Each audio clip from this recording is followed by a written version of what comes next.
Set up your free evaluation at 679-6282 or find us online at koalainstallation.com. Sell your home fast and stress-free this fall with a guaranteed offer from Mark Spain Real Estate. Hi, this is Mark Spain, and our offers are the strongest in the industry, so you can sell your home stress-free, make the most money, and move when you're ready. One of our clients, AD, said, Mark Spain Real Estate's knowledge of the market and strategy made selling my home simple. I've already recommended them to two of my good friends. And when I'm looking to sell again, I will call Mark Spain Real Estate. Don't worry about the hassle of constant cleaning and making costly repairs. There are no showings, no open houses, and no stress. Our guaranteed offer keeps you in control. I've been in business for nearly 30 years and have served over 50,000 satisfied clients.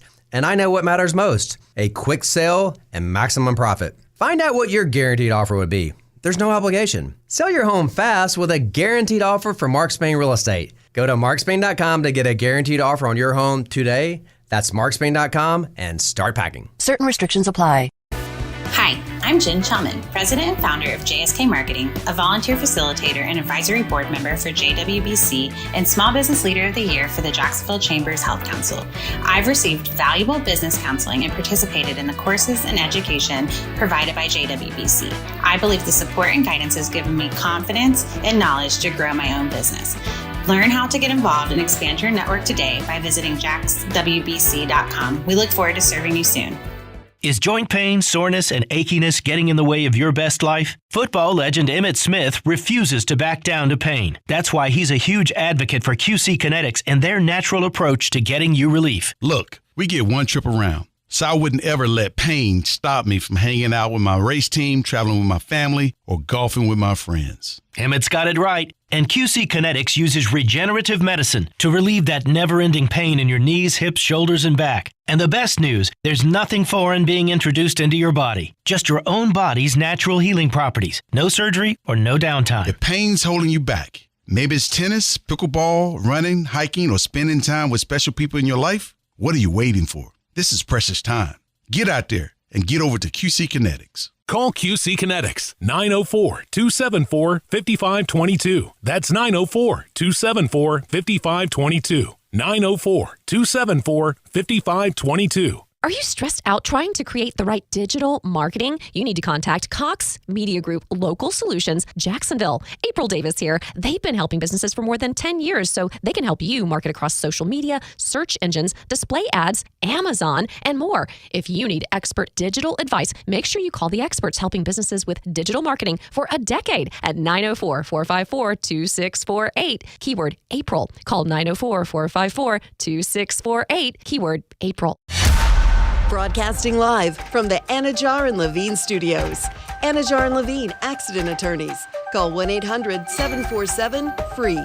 That's 1-800-747-3733. WOKV Jacksonville. Listen live everywhere you go on ESPN690.com. ESPN 690, a Cox Media Group station. What's up? It's Kasey. Check out the podcast Action Sports Jacks on ESPN 690, wherever you get your podcast.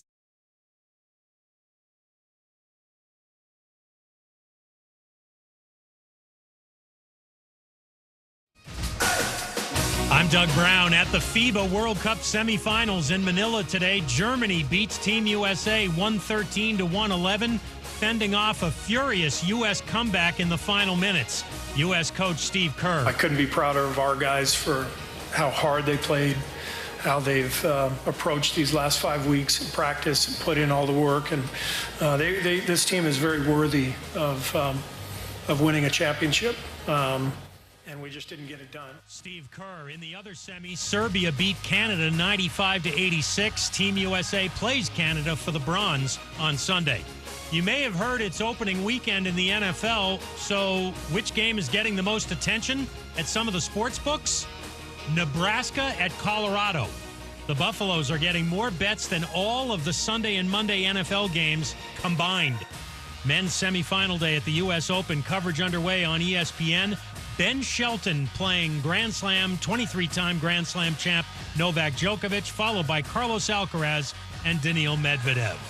Hey, it's Michelle Smallman. Coming up on Monday, I'll tell you all the small things I saw this weekend that you need to know. It's Unsportsmanlike, 6 a.m. Eastern, right here on ESPN Radio, ESPN2, and ESPNU.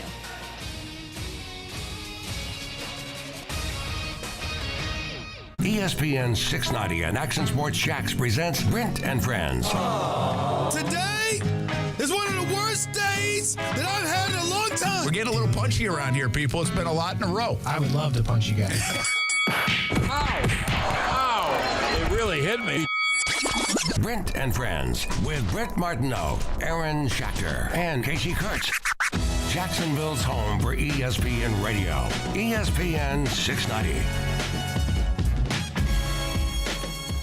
And welcome to Friday. It's Brent and Friends on ESPN 690. Aaron Schachter along with Kasey Kurtz hanging with you, bringing you into the weekend nice and smooth.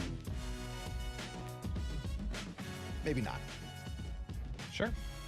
I'm just looking for confirmation, Case. I got to work tomorrow, dog. It's not really a weekend. I don't want to be here just doing this for me. I need you to tell me whether I'm doing a good job or not. So far, not too good. All right. I'll try harder. Me and Kadarius Toney will try harder. Shoot, you better, because you can't try any worse. Talking to Kadarius Toney. What a game last night, huh? Chiefs and Lions opening up the NFL season. Good little bit of football. It was great, man. Everybody in the world picked Kansas City to win last night. That's not even true. No, you don't think so? Everybody in the world? I don't. Certainly everybody on this show picked Kansas City to win. Also not true. No? Who? Who could have picked Kansas City to lose yesterday? Who could have foreseen Kansas City getting blowed up by 1 point? Well, just to confirm, nobody said they were getting blowed up. I did. Or, I'm sorry, they did not get blowed up. Man of the year. So that did not come true. Man of the year predicted Kansas City would get blowed up. So you're bragging about being wrong? The boys, they lost big, Case. They got murdered by 1. They did not get murdered by 1. What did they get murdered by? They lost by 1. To get murdered, you have to lose by at least 2. They lost pretty big. Nah, it's actually pretty small. Kansas City goes actually down. the smallest you can lose by. Kansas City finishes the fourth quarter, Case 20-21 against the Lions, and what a game it was. What a game it was. We saw Pat Mahomes try everything he possibly could to keep his Kansas City Chiefs afloat. Let down pass after pass after pass by his wide receiving core. Yeah, them boys were trash. Here's the thing, Kasey. Brent has been sitting here feeding us some garbage about Kansas City doesn't need receivers. Where's Brent now? Not here. No, he's hiding. Literally scared to come to work because the man of the year picked Kansas City. What? Yes. He didn't text you that? He was like, I would come in today, but I'm scared. You just said the man of the year picked Kansas City. What are you talking about? I was just looking at Kansas City. I meant it. You know what I meant, Kasey. I'm so confused. People are allowed to make mistakes. Not the man of the year. You're right. That's literally the definition of man of the year. Listen, I want to stop what I'm doing right now, all the silliness. I want to formally apologize to the audience, everyone listening. You're not the man of the year. I didn't say what I meant to say. I promise I'll do better. I promise if I'm crossing the middle and you throw me a softball like Mahomes did to Toney last night, if it hits my hands, I'm bringing it in, Case. Bringing it in. Yet to be seen. Instead, your man Kadarius Toney. Well, he's not my man. I mean, I feel like you guys are friends. This guy stinks, man. Maybe not anymore after saying something like that. I Don't can't. let him know you said it. That's fine. You can tell him. He deleted his Twitter today, so I don't know how you're going to get in contact with him. This is the same guy who was beefing at people in the DMs in the offseason. You better believe he deleted his Twitter, his Facebook, his Twitch, his Instagram, and even his MySpace from 10 years ago. Dude's never touching social media ever again. He shouldn't, man. Like, that was awful. What was awful, Case? Use your words. That performance. There it is. Was awful. Not good. He should have been cut this morning. Here's the other thing. Like, he's supposed to be the guy they're counting on.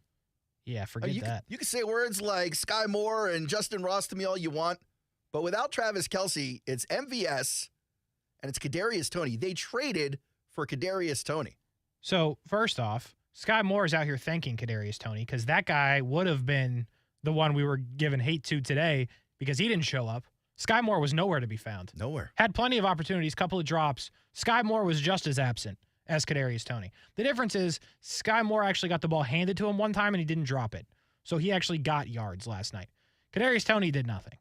You saw Kadarius Toney's expected points per attempt? It was like minus, right? Minus 2.16. Meaning, If you try to go to him 3 times, the other team scores 6 points, Case. That's I get that. That's pretty how bad. that works. And that's actually exactly how it worked. That's literally how it works. Math, folks. I don't understand, though, how you – I know – listen. This – can I tear down the fourth wall? Go ahead, This is a bud. character Aaron's playing right now. Who? You. You're playing a character. What character is that? Because in your heart of hearts, you know that what the Lions did last night was not impressive. No, I actually thought they underperformed. It was they had no business winning the football game. Whoa.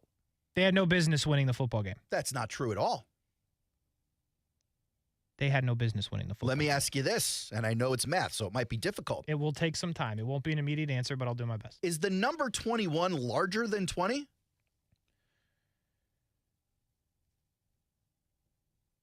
Yes. They had all the business, Case. No business. That's not how that works. Oh.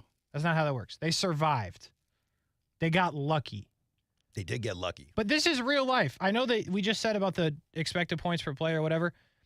If Andy Reid benches Kadarius Toney after the first drop, the Detroit Lions do not win the game. Likely do not. No, they do not win the game. Can't state as fact. It didn't happen, Case. You didn't go down that thread of the multiverse. You don't know.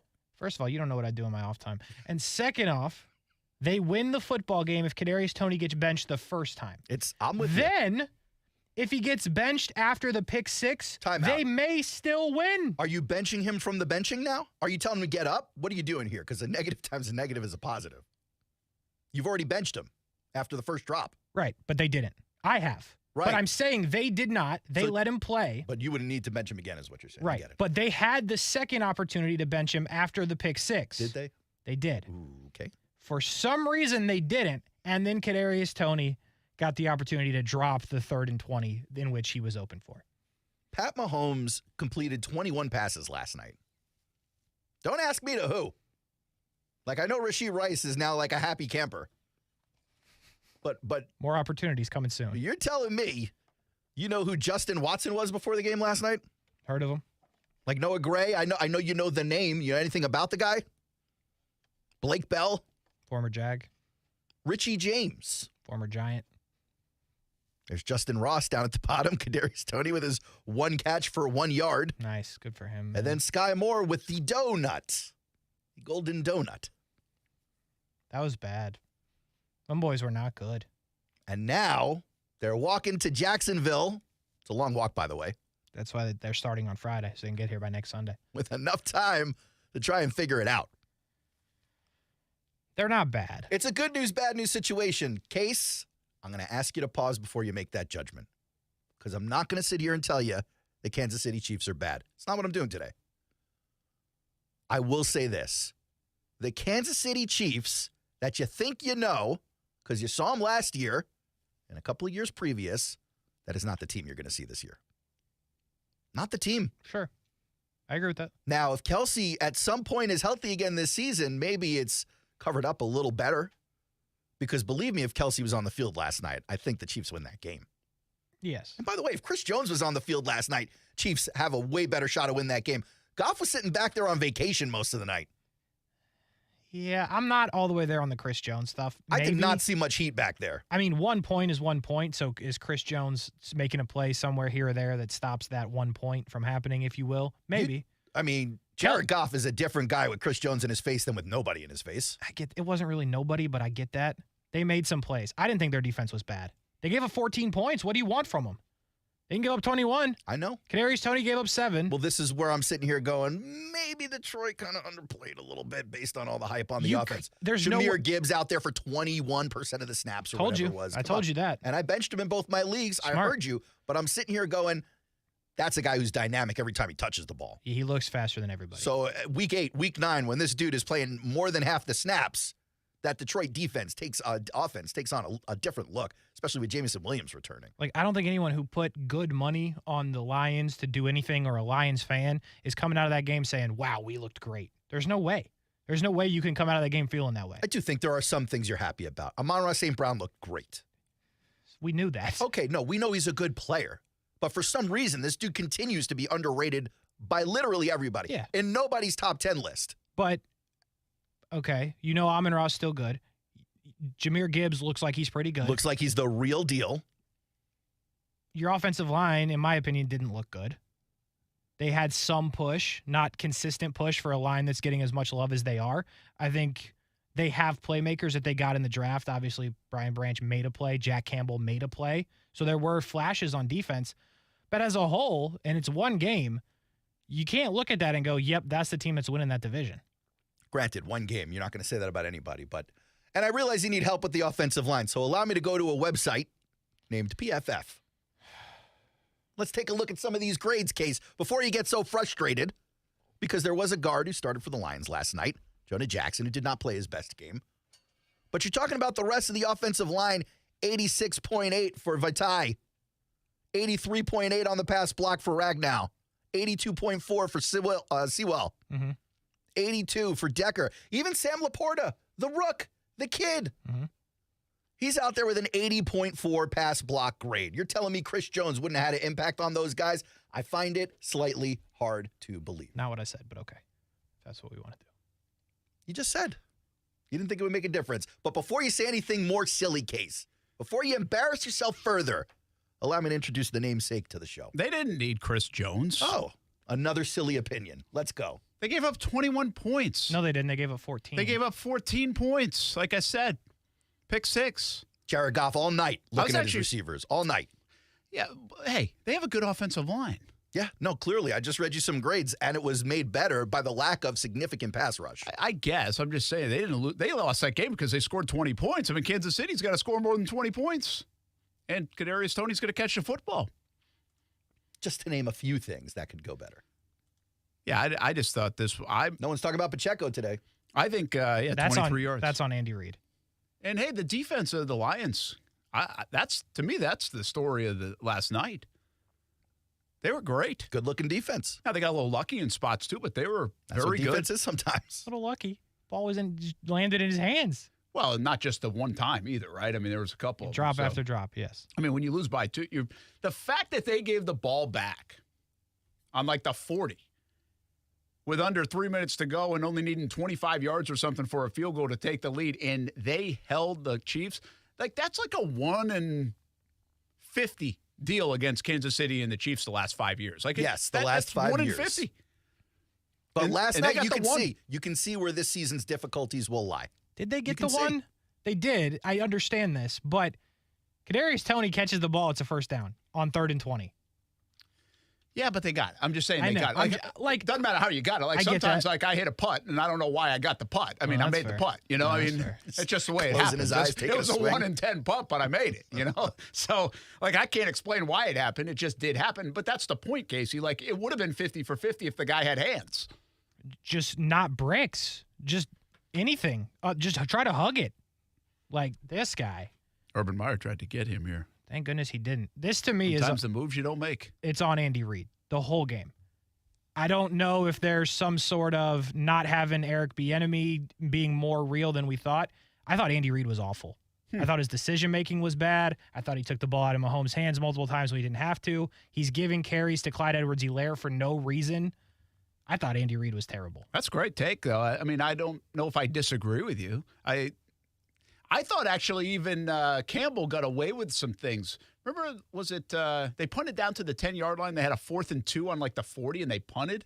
And I think it led to the field goal to go up, whatever it was at the time, 17-14. I was like, what's he doing? And then he decides to go for it on the other one. Yeah. I was like, okay, this worked out in your favor, but I'm not sure those were the 2 best moves. For a guy who's going to fake punt on his own 15 on the first possession of the year, that was wild. To not go for it on 4th and 2 on their side of the field against Indianapolis, and the play call even on the one late in the game was terrible. It's like all this motion stuff nowadays. You got Jahmyr Gibbs, who nobody can tackle one-on-one in space, and you come up with a drop-back pass, and I mean what looked like a slow-developing route tree instead of something just quick hitter for 2 yards. Like I thought it was so there wasn't great coaching on both sides. They were a little rusty at times, but it's a good take on Andy Reid. We don't ever criticize. He's like Bill Belichick now. You don't criticize him. Well, he earned some yesterday. Aside from Andy Reid's play calling, before you get carried away, Case, with they only scored 14 points, multiple analysts today are replaying plays from last night that did not get made by Jared Goff,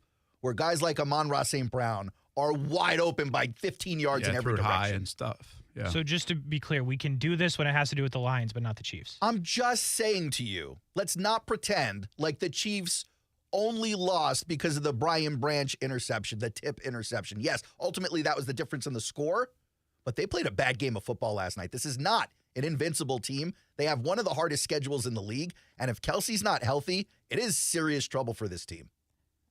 I disagree with it. That's serious trouble for the team, but serious trouble relative to the Chiefs. Relative, like 10-7 is serious trouble to me for the Chiefs. Okay. By the way, a little note here: when we were up in Detroit at the facility for practice, we would leave we didn't to go back to the hotel, and we'd get an Uber after the session. We were done doing all our TV stuff, and before I would join you guys on radio and make fun of Jeff Risdon.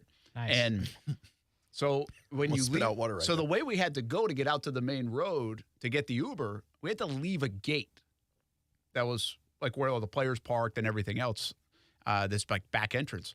Well, we couldn't get out. The gate was locked. So we didn't get out. And then we see a player coming out, and we didn't know who he was at the time. We're like, hey, can you help us get out the gate? Because they had like a handprint or a like biometrics fingerprint, or whatever. And well, turns out it was Brian Branch that let us look at out. that. How about that? That's where I'm going with it. Hey, we almost had you here. Brian Branch fan. He let us out, or we were trapped forever in Detroit. I was happy to see the kid do a pick six. The first pick unfortunate he six, let you out week 1 against Pat Mahomes. And it happened on a ball that shouldn't have been picked off. All right, I got two big things that I'm not sure you hit on yet about this game that's relative to the Jags. Okay.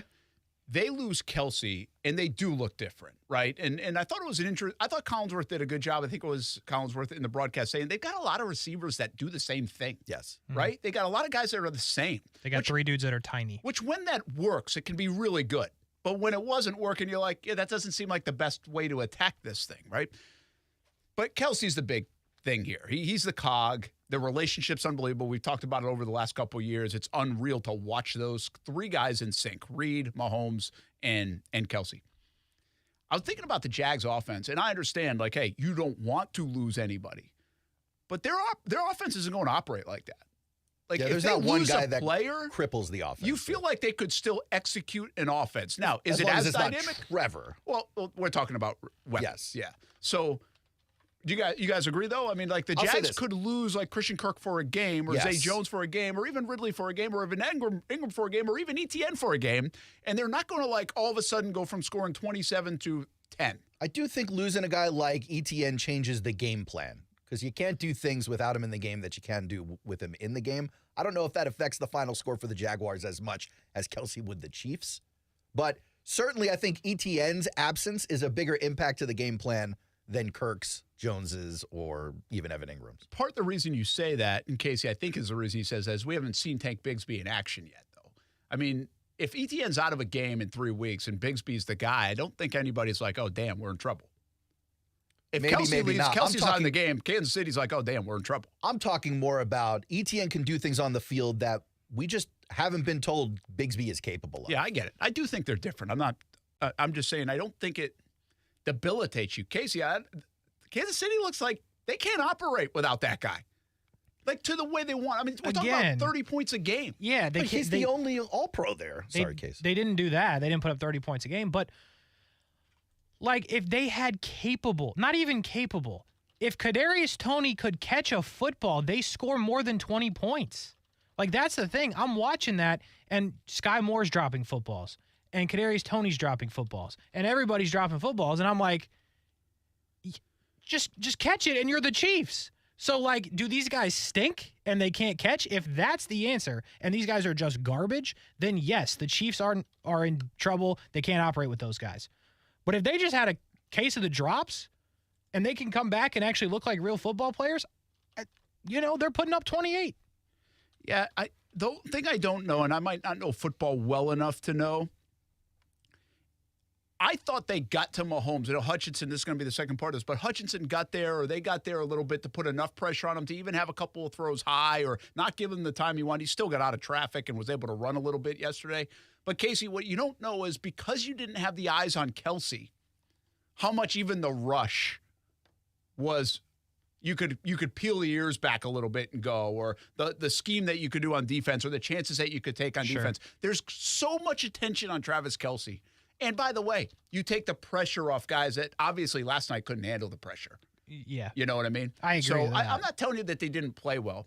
I'm just saying they are so built on offense. Chris Jones or no Chris Jones, they are built on offense. That's what scares the hell out of you. When Travis Kelce isn't in the game, they become a lot less scary. The Jags, I think, are going to keep defensive coordinators up at night this year. I really do. But I believe their offense, if you take one of these guys out because he's got an ankle and you got to keep him away from a game for a week, I think it's still scary for opposing defensive coordinators. I think they're going to be able to operate at a high level even without one guy for a week. I mean, the proof was in the pudding last night because Kelsey's never really missed a game since 2014. Right. They didn't operate that well without him. I saw a tweet yesterday that I think speaks to this a little bit. The tweet says, number of games played with at least one skill player that was named as an AP All-Pro for a season in which that game occurred over the first 94 starts. A lot of words there. Basically what I'm saying is over Mahomes' first 94 starts, how many games has he had with another AP All-Pro on his offense with him? That's 92 of them. Yeah.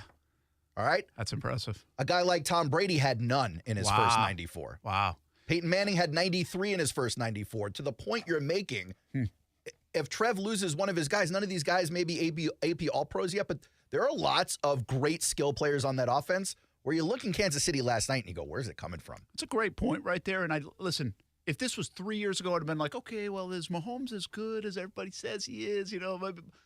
That's not where Mahomes is fantastic. Looked amazing. Fantastic. But that stat right there punches home, both on the Peyton front and on the Mahomes front, how well they were put in position to succeed from the jump. And it's only one player. But the bottom line is he also had Andy Reid, and they were built pretty well when Patrick Mahomes got there. We're coming off an Alex Smith MVP candidacy kind of season. So... And then he's just run. It reminds me more of the Russell Wilson stuff. I always thought Russell Wilson was put in a great position to succeed early in Seattle so he could grow into who he wanted to be as a player, get more on his plate and shoulders as a player. And we've seen a very similar thing, I think, with Patrick Mahomes, where he can shoulder more of that load as the experience gets. And it's all positive experiences. He really hasn't had many negative experiences in the NFL, which is always tougher to overcome. That's something Trevor has to overcome. That's something Peyton Manning actually had to overcome. He threw like 30 picks his first year. Yeah, first year was really gross. I thought Pat played above his head last night for a little bit. I thought he was coming up with things that I didn't expect him to come up with the guys he was playing with. And for a while, he had me believing, even though they were down. But man of the year called it. Don't forget that. You did. That was a good money line play. Too bad you didn't put your wallet where your mouth was. No. Should have done that. All right. I got a thought on Hutchinson, and we'll get to it after the break. Okay. How about that? Hutchinson, as it relates to, you're going to think Trayvon Walker. Oh, Juwan Taylor. No. Josh Allen. Ooh. That's what stuck out to me last night.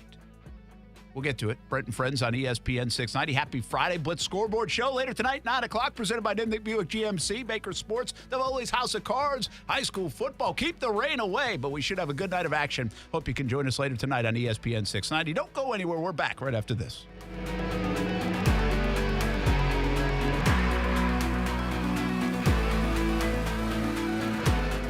Now, the First Alert forecast on ESPN 690.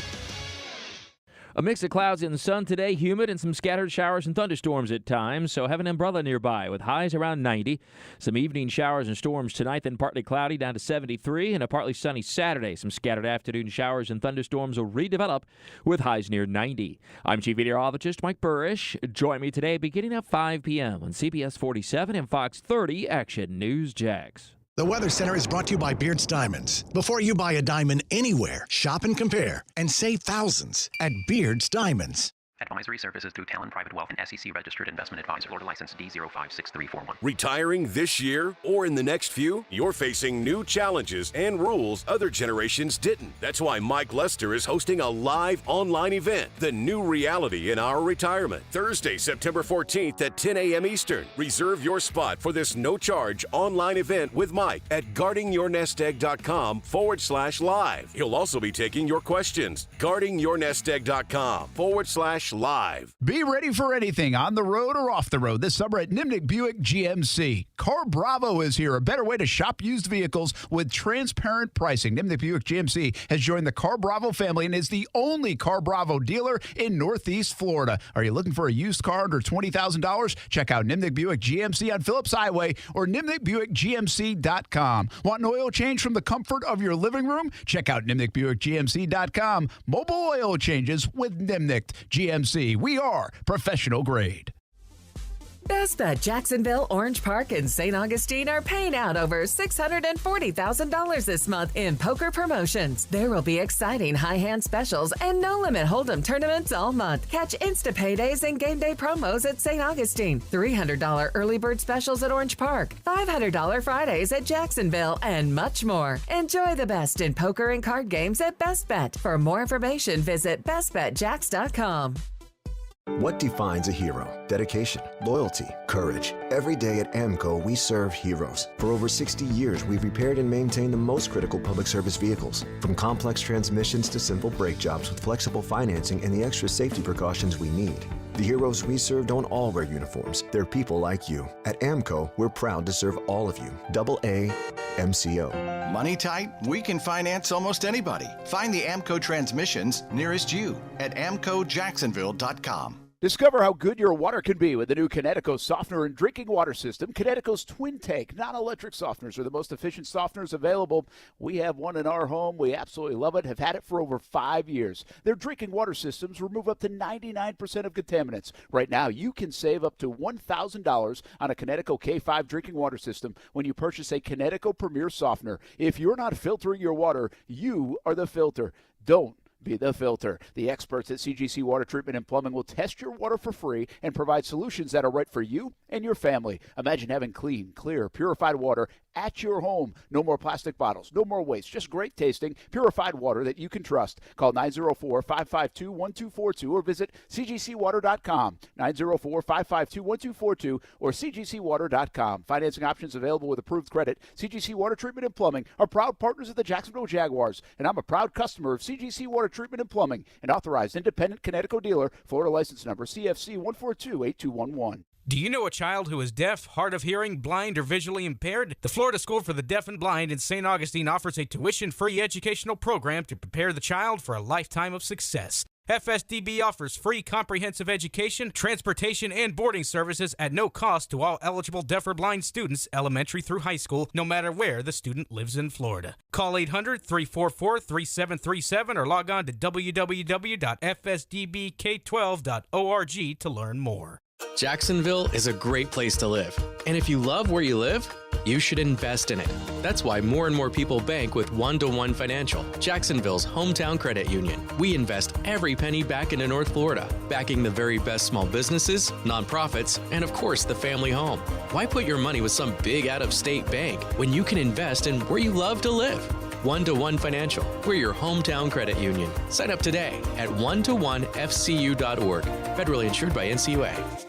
Attention taxpayers, ready for some bad news? With $80 billion in new funding from Congress, the IRS has launched their most aggressive hiring campaign ever to ramp up enforcement. If you're ignoring your taxes, don't delay another minute because your paycheck, your bank account, even your home or business could already be at risk. Now, here's the good news. Optima Tax Relief, America's #1 tax relief firm, can get to work immediately, helping to protect you from the IRS. A+ rated by the Better Business Bureau, their tax attorneys and licensed professionals are experts at resolving tax problems. Let them help determine if you qualify for the Fresh Start Initiative or other powerful IRS tax assistance programs. Take control. Call Optima Tax Relief now for a free consultation. Call 800-343-6460. 800-343-6460. 800-343-6460.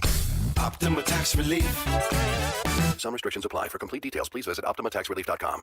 Every day, the men and women of the United States Marine Corps demonstrate their commitment to defend the American way of life.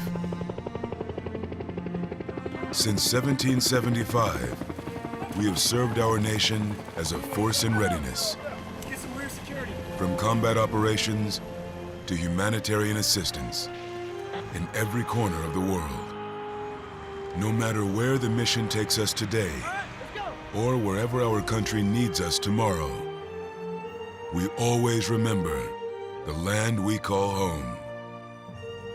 As Marines, we take a stand for each other, for our nation, for us all. The few, the proud, the Marines.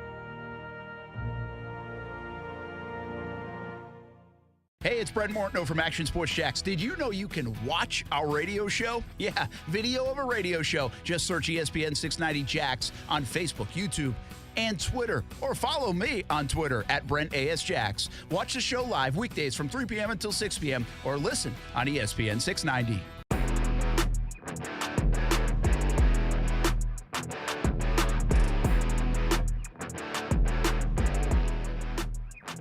All right, so what do you guys think about Hutchinson yesterday? He looked like a beast. He looked like he was disruptive for most of the night. Kasey? Despite Jawan Taylor playing 10 yards off the line. We'll get to that in a moment. But, Kasey? I thought he was fine.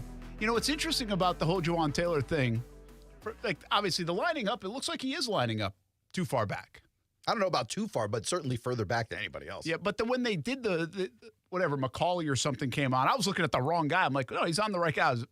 He's supposed to be at the waist, I guess, his head has to be crossing the waist of the center. Well, that certainly wasn't happening. So They were right. I mean, they're going to get scolded on that, I would think, if that is the rule. I never really even heard of that, but it makes some sense to me. But the jumping off sides, I tweeted a guy yesterday. He had like a GIF, whatever you want to call it, and he's showing the move, and the ball is moving as he's moving. He times it up absolutely perfect. I did see the clip you put up there, and I'm not convinced the ball was moving more so than like there's weird glitchy things happening. Is that what you want? I wondered. I even said maybe my eyes aren't catching it, but yeah. But it did look like something was happening. See, people see it's not surprising. We all wondered it for a long time in Jacksonville too.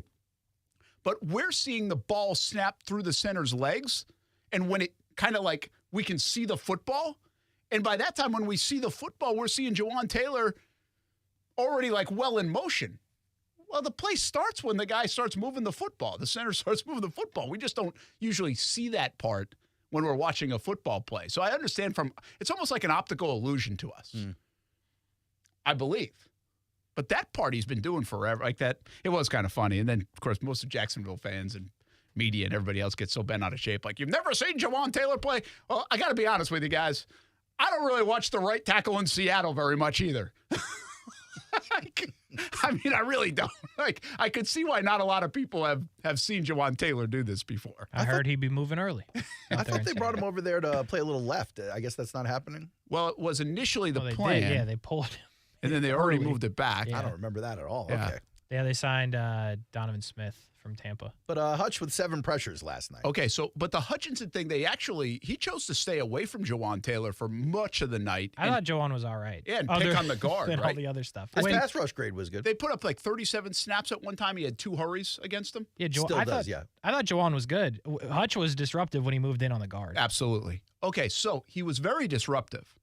And this is where I want to take this conversation. We're always going to measure Trayvon Walker. So now, hey, Trayvon, you got some catching up to do. I get that. Leave that alone for a moment. Hutchinson was as disruptive of a player as you could be. You know how many sacks he had yesterday? None. Oh, Josh Allen's about as disruptive in your favorite website on PFF as anybody in the National Football League, it feels like, from a pass rushing standpoint, but he doesn't have enough sacks for everybody else. So if you're a person that believes Josh Allen doesn't have enough sacks, then I don't want you raving about Hutchinson today. Fair. It's fair. Don't make the face, Case. Don't make the meth face. You better not rave about him. First of all, I didn't. I said he was all right. No, I'm not talking just to you. But you said he was all right because you knew where I was going. I didn't actually. I wasn't sure where we were going there. But yeah. Go ahead, Brent, Case. Let it out. I mean, I think there are times, and again, it's one game. I think there are times when Josh Allen looks like that. I think there are times where he does not.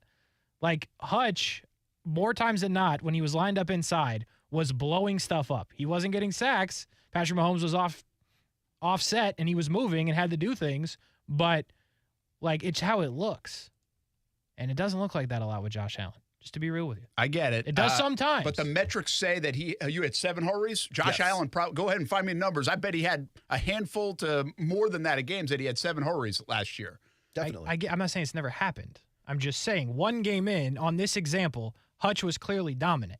So if he's doing this game in and game out, then that's a different conversation. Yeah, I get you. And listen, this goes back to actually, what was the time? Remember London game, Miami?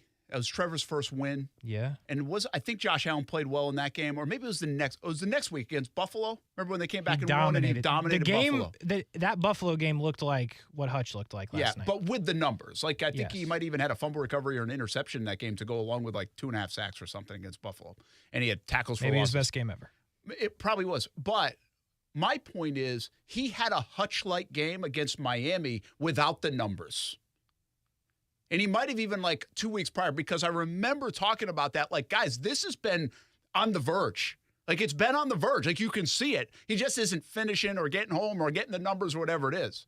And so I really think now there's another part of that story in 2021 is that he really finished poor the rest of that year. Like, after the Buffalo game, he kind of was like, okay, where is he? So I'm not saying he's always done it, but last year's season, where you always give us the metrics of where he ranks as a pass rusher, where these deep metrics go and everything else, and we make fun of you a little bit about it. But like, the point is, like, that's what guys do sometimes. And there's no doubt Hutchinson impacted the football game yesterday. I thought he was very good. Yes. But I think you can impact the football game without showing up with 5 sacks in a game. Clearly. And I think that was evidence of it. So it's just lesson be learned a little bit here. When you watch it, it's not just about getting home. You'd love to get home. But it's also about impacting and interrupting. And Hutchinson did that. And I think Josh Allen did that a lot last year. And it might give you a little bit different perspective on some of the things that he did last year watching Hutchinson play last night. I'll even go a step further. In the AFC South, where you have 2 rookie quarterbacks and a relatively old man quarterback, pressures matter even more than they would against a guy like Pat Mahomes. So if you thought Hutch was disruptive last night with his 7 pressures, according to PFF, 3 hurries for just kidding, 1 hit, 3 hurries. What was his grade? He had a pass rush grade, not great. Oh, I'm sorry. I'm on the wrong guy. I was looking at Jawan Taylor. I was like, these are not the grades I was looking at. If Jawan Taylor has a pass rush grade, that would be something. I was like, he something was weird That's a happened hell to of a these job. Hutch Hutchinson numbers. turned Jawan Taylor into a pass rusher. I'm sitting here looking at this thing going, this is not what I expected to see, guys. I got to tell you. Hutchinson's last night, his pass rush grade was 69.1. Not great. But he had 3 hits, 4 hurries. Okay. Like, see, Yeah, that's where I'm Don't like, give me the no. Just because you don't understand why his grade is lower doesn't mean it's wrong. It Why means is his you're grade not lower? right on it. Well, I didn't read the report. Yeah, but I know what my eyes watched. That was not Patrick- a that was not a D. That was not a 69 grade. No, Patrick on pass Mahomes rush threw it like specifically. Patrick Mahomes threw it like 38 times, and I felt like Hutchinson was in there on every play. He had 42 pass rush attempts. He had 7 pressures on those attempts. But they lower his grade based on things he should have been there for or things he should have been able to block moves.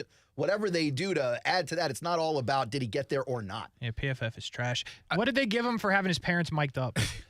Yeah, really, the broadcast booth went a little like Tirico, who I love. And I get like he's got the tool, so he wants to go use it, but there's nothing there. Yeah, Like, there wasn't a lot there. Let's not keep going back. And I was surprised they didn't show Kelsey even more than they did.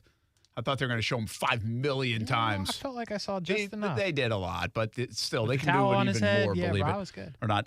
Hey, go Hutchinson, one more thing, though. I will say, listen, he looks the part. He really does look the part as some 18 games now into his NFL career. I think everybody would say that. And what this is going to be, I mean, this is a big year for Trayvon now in that conversation. I don't know how much it matters internally to the Jags' success this year or even overall that he catch Hutchinson. It does matter to the fan base, and it might matter to the ego of Balky in the front office and everything else. You can still win and be very productive even if you're not better than the guy in Aiden Hutchinson. But he's got some catching up to do. And this guy doesn't look like he's going to fall off. I mean, this guy's going to be a good player in the National Football League for a long time. And Trayvon Walker has to make sure he's that guy, too, or the Jags made a big-time mistake. Yeah. And we knew that. Listen, that's a conversation of the last year. But it just echoes a little bit more last night because He did do it against Kansas City. He was really the only guy impacting pass plays for Kansas City. I don't even remember. For Detroit. Like, they need some more help with Hutchinson, to be honest with you. And by the way, the reason his grade was lower last night, Kasey, based on these grades, is that his tackling was extremely poor last night. And so I guess what they're saying is while he's back there, he should have been able to get his hands on somebody instead of maybe so they're like knocking him down for getting there but not getting home. I got you. Because his tackling grade is a 48.6. That goes back to my point of the Josh Allen stuff. Like, that's where people knock him, right? You can get there, but can you get him down, home? Right? And you were just talking about Trayvon Walker, and interesting enough, Doug Pederson was talking about Trayvon Walker this morning. It actually sent my red flag up, if you believe that. The comments he was making were complimentary, and we'll hear that in a second. But I want you to listen for one specific thing. Listen to this cut, Case, and you tell me if there's anything concerning in it. I'm talking about cut 2 from Doug Pederson. Trayvon's headed in the right direction. He's made really steady progress. Each day, each week, every time he gets to step on the field, he's continuing to work on his craft, and he's done a nice job to put him. He's really worked on the pass rush and using his length and his ability to get to the quarterback in different ways. So complimentary, but if you listen to the cuts, and we don't have to play them right now, on Cisco or Ridley or ETN, it's not they're headed in the right direction. It's they're there. They've learned. They're better. You're going to see it. And what I didn't hear from Doug today was, we love where Trayvon is. I heard, we love where he's going. And I'm sorry, pick number 1 from a year ago needs to be there more than he's headed there. All right. I think your take is a fair take, but I think it's wrong. And the reason I think it's wrong is because you don't hear Doug Pederson say Trevor's there. You don't hear what happens on guys like that is their ceiling is so damn high that they know there's more. The expectation is more. And obviously Trevor's closer to being there than Trayvon is given. And I think Doug's being honest here. Last year it wasn't there. He's not putting that much emphasis on a preseason where he hasn't seen it yet. He's got to get there, and he's going to find out on Sunday if he can change that soundbite into he's closer to being there type of thing. But I don't think – I wasn't as red flag. Like, I get your point. I just think the ceiling is really – their growth has to happen with Trayvon Walker, and the growth might not finish happening, much like Trevor, for another couple of years. It's not going to all land here in 2023 for guys with a ceiling like that. Like, ETN, he is who he is. Now, Doug also said earlier this year he thinks he can get 1,700 yards, but we kind of feel like if he stops his fumbling, that's who he is. I don't know if that's just because his ceiling's so high. It's the nature of the position. So you're not wrong. I just think the ceiling for these 2 number 1 overall picks is a lot higher than even what they've produced, even when it comes to Trevor so far, as good as the second half of the year was last year. Yeah, it's a good point, Brent. I think you flipped me. Quinton Williams took 3 years to become an All-Pro. Let's go. Well, give Trayvon some time, Case. That's it. You just give up that easy. It's not give up. He convinced me. You're not the man of the year. Something man. resonated keeps with an open mind. Years ago, guys. Something resonated with me. Way too open. Like way back. I think it was Loggeman when I was doing All Access or something. He said this. I don't know if it was Loggeman. We were just talking about it because we've had so many pass rushers around here, right? From, I mean, you all name through the years. Even like a Tyson Walawalu was picked 10th, and you go to. Why do I forget them all? Who's the Florida Tony guy? Bracken's here? No, I'm talking Dante about Fowler. drafted. Dante Fowler. Just all these guys. And a lot of folks will say that position does take time to mature into the NFL, learn the moves, slow things down. And the reason that one above all is because you are a beast. Trayvon Walker is a different specimen. The college game doesn't have specimens that can match him. That's where you're wrong. They don't. Not when you're the number 1 pick. It doesn't take time. Myles Garrett, it didn't take time. Clowney took time. Clowney, I think all believe, was not as good as he should have been. Yeah, that's true. Nick Bosa was the 2nd pick. It did not take time. Micah Parsons did not take time. Yes, Micah's a different story. The majority of the guys, it does. But if you are picked 1, if you are picked 2, if you're a top 5 pick, that's out the window, or you goofed up. They goofed up with Dante Fowler. That was a bad pick. It didn't take time. They made the wrong pick. Well, he did tear his ACL in the first practice. But they made the wrong. I mean, he's still in the league doing nothing. No, that's a good point. That's a fair point. Those guys did pop right away. And but they're you know who consistently else popped? great. Hey, you know who else in recent memory has popped right away? Quarterbacks. Trevor didn't in year 1. You think he's on the verge of doing it right now? That's fair. So everyone takes a different path. But I don't know where it is. I'm not sitting here trying to tell you that Trayvon Walker's going to the Hall of Fame. I'm just also not sure that we know yet what Trayvon Walker is. He has only played 17 games in his career. I don't disagree with that point. But these other guys that are picked as high as some of them are, that takes time excuse. I'm not with it. Yeah. And again, you're some of them do pop right away. In all sports, this happens. And maybe we do already know that Trayvon isn't going to be you think Hutch popped? The elite of the elite. Would you say Hutch figured it out? Yeah, I think he's on. I think he's closer to it, but I'm not putting him in Myles Garrett, Nick Bosa. I'm not there yet on Hutch. No, I agree with that. But if you look at Myles Garrett, you look at Nick Bosa, and you go, okay, their first year was 8.5 to 9.5. Yeah. And Hutch is in that. But then I'm talking about just the eye test. Does it look like he popped? Yeah, it does. It does look like he's there. Like last night did a lot for me on Hutchinson. I haven't always been as high as everybody else has been on Hutchinson. You were impressed. And I was impressed with Hutchinson last night. I'm going to give you. PFF was not. This works both ways, Kasey. I gave him good grades. Josh Allen had 10.5 sacks his rookie season. He was Nick Bosa, Myles Garrett, all those guys on his way. He hasn't been yet. So it's just not a blanket statement. We'll see. Trayvon Walker, I'm not sure he's going to be there. I'm not predicting he's going to be there. I just know he has to get closer to there. And I'm okay with Doug saying that, hey, I don't really know yet. We'll find out more on Sunday. We got to take a break. Yeah. 4 o'clock hour still to come. Got an interview with Chad Hall. I've been talking about it all week. I think you're going to like it. That's in the 5 o'clock hour, football at 5. We've got picks coming up. We'll talk some high school football again. Blitz Scoreboard Show later tonight, presented by Nimnick Buick GMC, Baker Sports, Tivoli's House of Cards. We got to find out your team for fantasy card breaks. We never did learn that yesterday on the show, Kasey. Them boys stink. I had Patrick Mahomes, and he's off to just an okay start. I expected more out of you, Mr. Mahomes. Didn't he get like 30 points? Is that how much he had? Threw for like 238 yards, a pick. Did have 2 touchdowns, but he ran for 46, so that might have helped him. He had 30 points. No, I don't think he had 30. I had him in DraftKings as a 1.5. So. Yeah, I think that was a disappointing effort by Patrick Mahomes. Oh, no, Brent. My fantasy we're going to card feel breaks bad team. for you with that whole stack team you had. And Aaron's running out there Luke Musgrave. Oh, no. We'll be back on ESPN 690.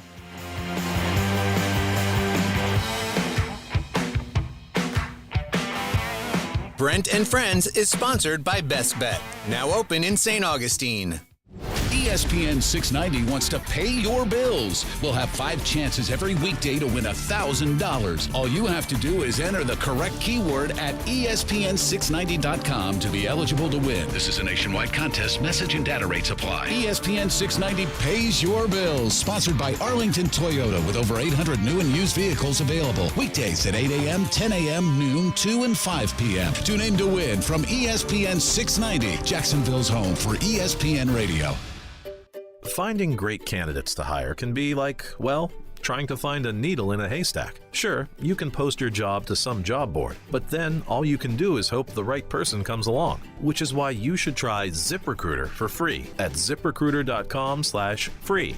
ZipRecruiter doesn't depend on candidates finding you. Its powerful technology identifies people with the right experience and actively invites them to apply to your job. You get qualified candidates fast. So while other companies might deliver a lot of hay, ZipRecruiter finds you what you're looking for. The needle in the haystack.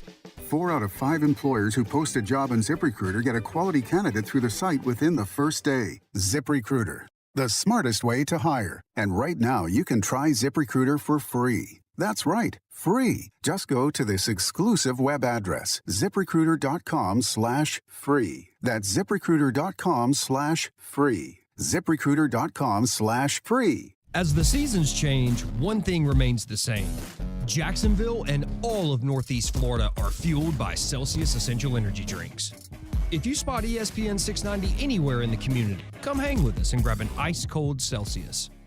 Innovation Refunds has been helping small businesses that qualify to get a business payroll tax refund through the Employee Retention Credit, also known as the ERC. The ERC is a tax refund for businesses that kept employees on payroll for parts of the 2020 and 2021 calendar year. You could have money waiting to be claimed if you have a business with more than 5 employees. Innovation Refunds will help because the ERC tax filing is complex, and Innovation Refunds works with independent tax attorneys that can help your claim stay compliant with IRS guidelines. declines. Innovation Refund survey research shows that a large number of small businesses who had from 5 to 500 full-time employees in 2020 or 2021 might be eligible for an ERC tax deduction. Go to innovationrefunds.com to determine eligibility. If you qualify, you could be on your way to receiving money for your business. The ERC qualifying goes beyond sales decline. Innovation Refunds does not provide tax or legal advice. They work with an independent network of tax professionals and will share information with them to evaluate and process your claims. Terms and conditions apply. Firefighters, paramedics, police officers. They take care of us, and at AMCO, we're proud to take care of them. For over 60 years, we've repaired and maintained the most critical public service vehicles. As an essential business, we work on every kind of car repair with flexible financing and extra safety precautions. Essential, reliable, trusted. That's the men and women who are there for us, and it's our honor to be there for them. AA MCO. Money tight? We can finance almost anybody. Find the AMCO transmissions nearest you at amcojacksonville.com. Discover how good your water can be with the new Kinetico softener and drinking water system. Kinetico's twin tank non-electric softeners are the most efficient softeners available.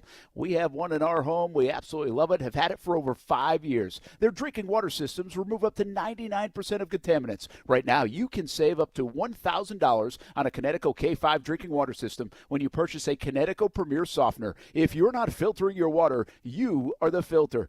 Don't be the filter. The experts at CGC Water Treatment and Plumbing will test your water for free and provide solutions that are right for you and your family. Imagine having clean, clear, purified water at your home. No more plastic bottles, no more waste, just great tasting, purified water that you can trust. Call 904-552-1242 or visit cgcwater.com. 904-552-1242 or cgcwater.com. Financing options available with approved credit. CGC Water Treatment and Plumbing are proud partners of the Jacksonville Jaguars, and I'm a proud customer of CGC Water Treatment and Plumbing, an authorized independent Kinetico dealer. Florida license number CFC 1428211. Victim of a slip and fall? It takes one phone call to take back control of your life. Anajar and Levine will fight to get you the compensation you deserve. Call me, Mark Anajar, for a free consultation. 1-800-747-FREE. That's 1-800-747-3733. Main office, Jacksonville. Finding great candidates to hire can be like, well, trying to find a needle in a haystack. But not with ZipRecruiter. Its powerful technology actively finds and invites qualified candidates to apply to your job. So while other companies might deliver a lot of hay, ZipRecruiter finds you the needle in the haystack. See why 4 out of 5 employers who post a job on ZipRecruiter get a quality candidate within the first day. Try ZipRecruiter for free at ZipRecruiter.com/free. That's ZipRecruiter.com/free. Action Sports Jacks. Watch, listen, subscribe. You can watch us on CBS 47 and Fox 30. You can listen right here on ESPN 690. And you can subscribe to our YouTube and podcast, Action Sports Jacks on ESPN 690. Action Sports Jacks. Watch, listen, subscribe.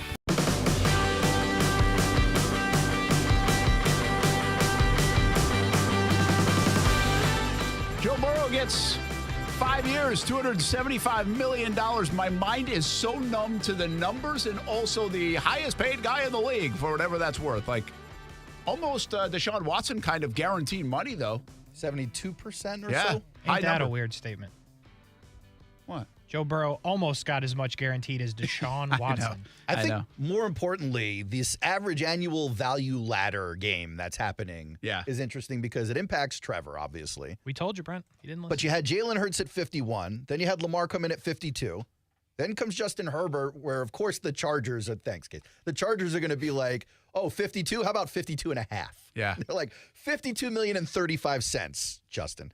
Then you've got Burrow jumping that from 52 and a half. Yeah, that surprised me. That's where 55. Kasey won out. We called it. We did. I know. You guys have said that. I was surprised that it jumped $2.5 million.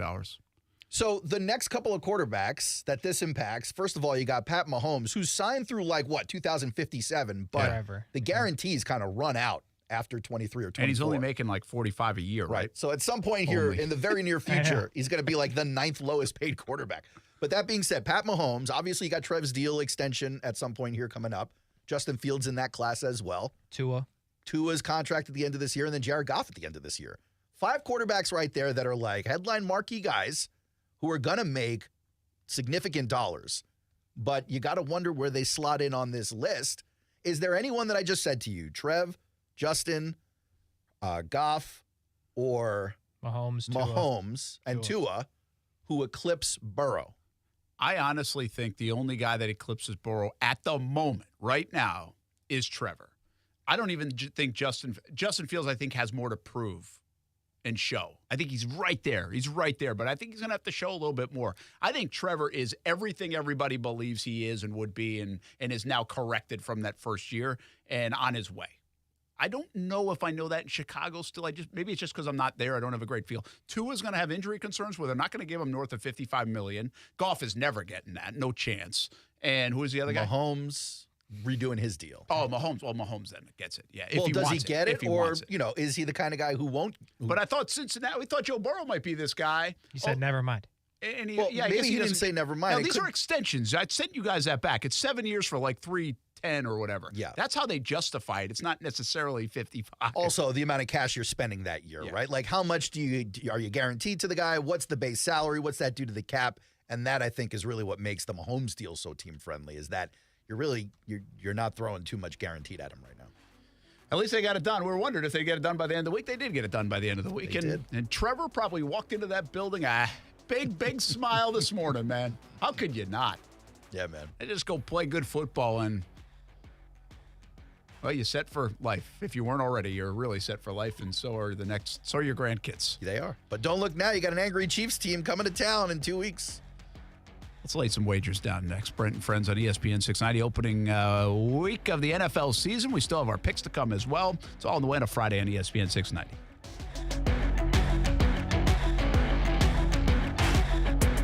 Why can't I just speak to an actual human being? I need a new bank. Well, actually, at One-to-One Financial, communication is not only number one, it's one-to-one.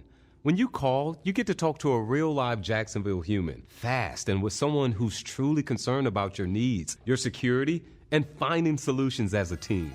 Thank you. Ready to break up with your bank? Find a real, long-term banking relationship at One-to-One Financial, Jacksonville's hometown credit union. Visit one-to-one-fcu.org for more information on opening an account today. Federally insured by NCUA.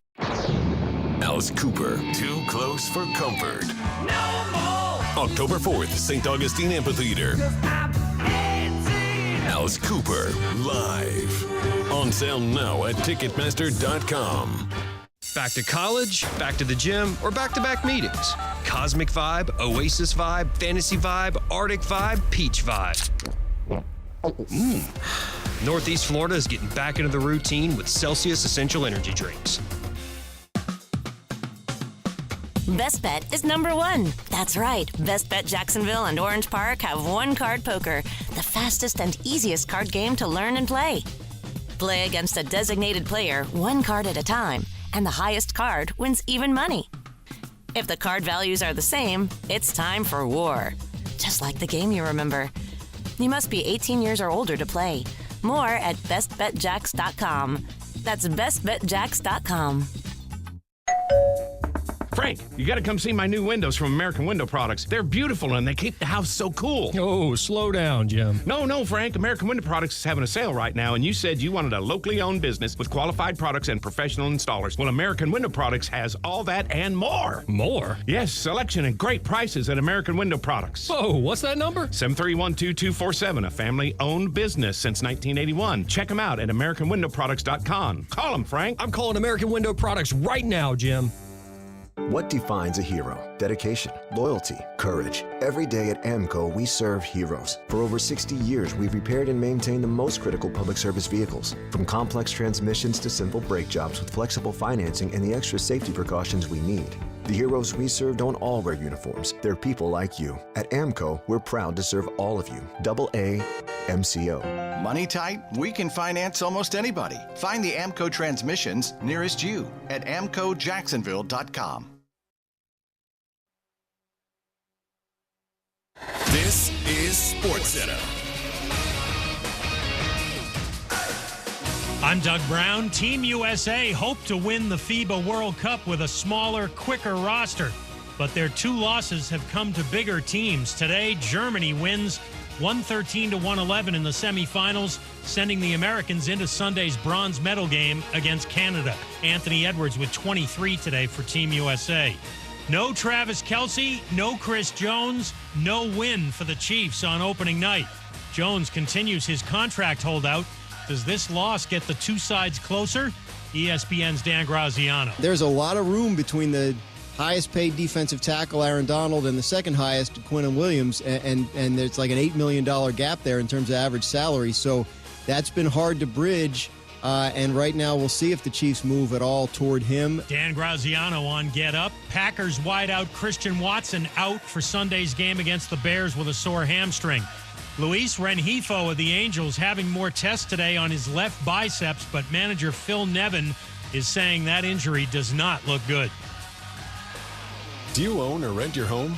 Sure you do. Fortunately, Geico makes it easy to bundle your home and car insurance. It's a good thing, too, because having a home is hard work. Go to geico.com, get a quote, and see how much you could save. Geico.com. Easy.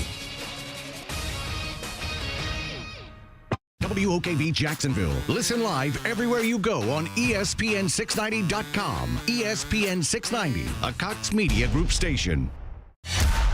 Broadcasting live from the Anajar and Levine studios. Anajar and Levine Accident Attorneys. Call 1-800-747-FREE. That's 1-800-747-3733. ESPN 690 and Action Sports Shacks presents Brent and Friends. Today is one of the worst days that I've had in a long time. We're getting a little punchy around here, people. It's been a lot in a row. I would love to punch you guys. Ow! It really hit me. Brent and Friends with Brent Martineau, Aaron Schachter, and Kasey Kurtz. Jacksonville's home for ESPN Radio. ESPN 690. Welcome back to Brent and Friends, ESPN 690. Aaron Schachter, Brent Martineau, Kasey Kurtz, the Toxic Trio. Welcome to Friday. And you know, the NFL season is back, boys. We had action last night. Detroit and Kansas City. Detroit won, Brent. Did you see that? I did. On the money line. They beat the Chiefs 20-21. Good news, guys. 20-21. Orioles A's, Miguel Tejada. Thank you, buddy. Yeah, you're right. I did say I wanted to bet that money line. Unfortunately, I did not make that move. But the man who we have on the phone may have had a different feeling about it. Ladies and gentlemen, welcome back to the show, the one and only Ducky Bets. What's up, my friends? How you guys been? We're good, man. How you doing? I'm all right. It's been a decent week. Football season's back, obviously. You watched the game last night, I'm assuming? Oh, yeah. It's nice to have it back, man. It's just nice, to sit down on the couch at, 8:30 p.m. at night and try to hold yourself awake the entire night. So, Spoken like a father of a small child. Small duck. I'm sorry, yeah. Duck. I apologize. Small duck. A little chick. Duck, and I told you yesterday I was interested in taking the money line on the Lions. Would you have told me that I was silly or what? Oh, yeah. No. Listen, that was a good bet. I have some fun trends for you guys, but definitely underdogs are the way to go in the first quarter of the season. So, for sure, it was definitely a good bet, good ROI. Interesting. Good ROI for the man of the year. Case, what do you got? Nothing. Oh, I saw you belly up. I'm trying to think of an Oriole with 200 strikeouts in a season. This guy it's not Jim Palmer. Tom's spiraling out of control. I almost called him Tom Seaver. I was thinking Jim Palmer. Spiraling out of control with the immaculate grid. Well, anyway, Duck, you're talking about trends at the beginning of the season, right? Those underdogs are big trends. You seen anything in week one that's going to call all of our attention? We had Kasey earlier in the week talking about free money on some of these bets he was placing. You got any free money this week? I don't know about free money, but I mean, we could try. Sounds good. Get that hard-earned money. Honestly, dogs are just the way to go in the first couple of weeks of the season. There's the whole meme of bad teams don't know they're bad yet, right? So that's kind of what people go off of. But honestly, we have a lot of data just to back it up. So if you look specifically at divisional games and you look at the underdogs in the first quarter of the season, they've been covering at about a 65% clip. And underdogs have been winning straight up at about a 50% clip with a 22% ROI, if you look at the statistics. That's pretty impressive. And those are games like, the Browns, Giants, the Colts, sorry guys, the Panthers, the Packers, the Rams, the Raiders, and the Jets. And I know a lot of those games are pretty ugly if you're looking to bet them, but that they do have value on every single one of those games. Specifically, if you're going to sprinkle the money line a little bit, I would definitely hit the spread for about at least 75% of your bet that you're going to put on it. I would put on the spread, and then the other 25% I would sprinkle on the money line there. But yeah, there's definitely a lot of value to go around. Well, it's interesting too with teams like the underdogs of the Colts, or even like a Texans, or you name it across the league, with playing rookie quarterbacks. I mean, the unknown is just that's the thing about this Jags game. The Jags have a lot of known. The Colts have a lot of unknown. How are they going to play without Jonathan Taylor? I mean, how good are they to begin with? Shane Steichen, rookie head coach, we know he comes from Philadelphia, so we can kind of track that.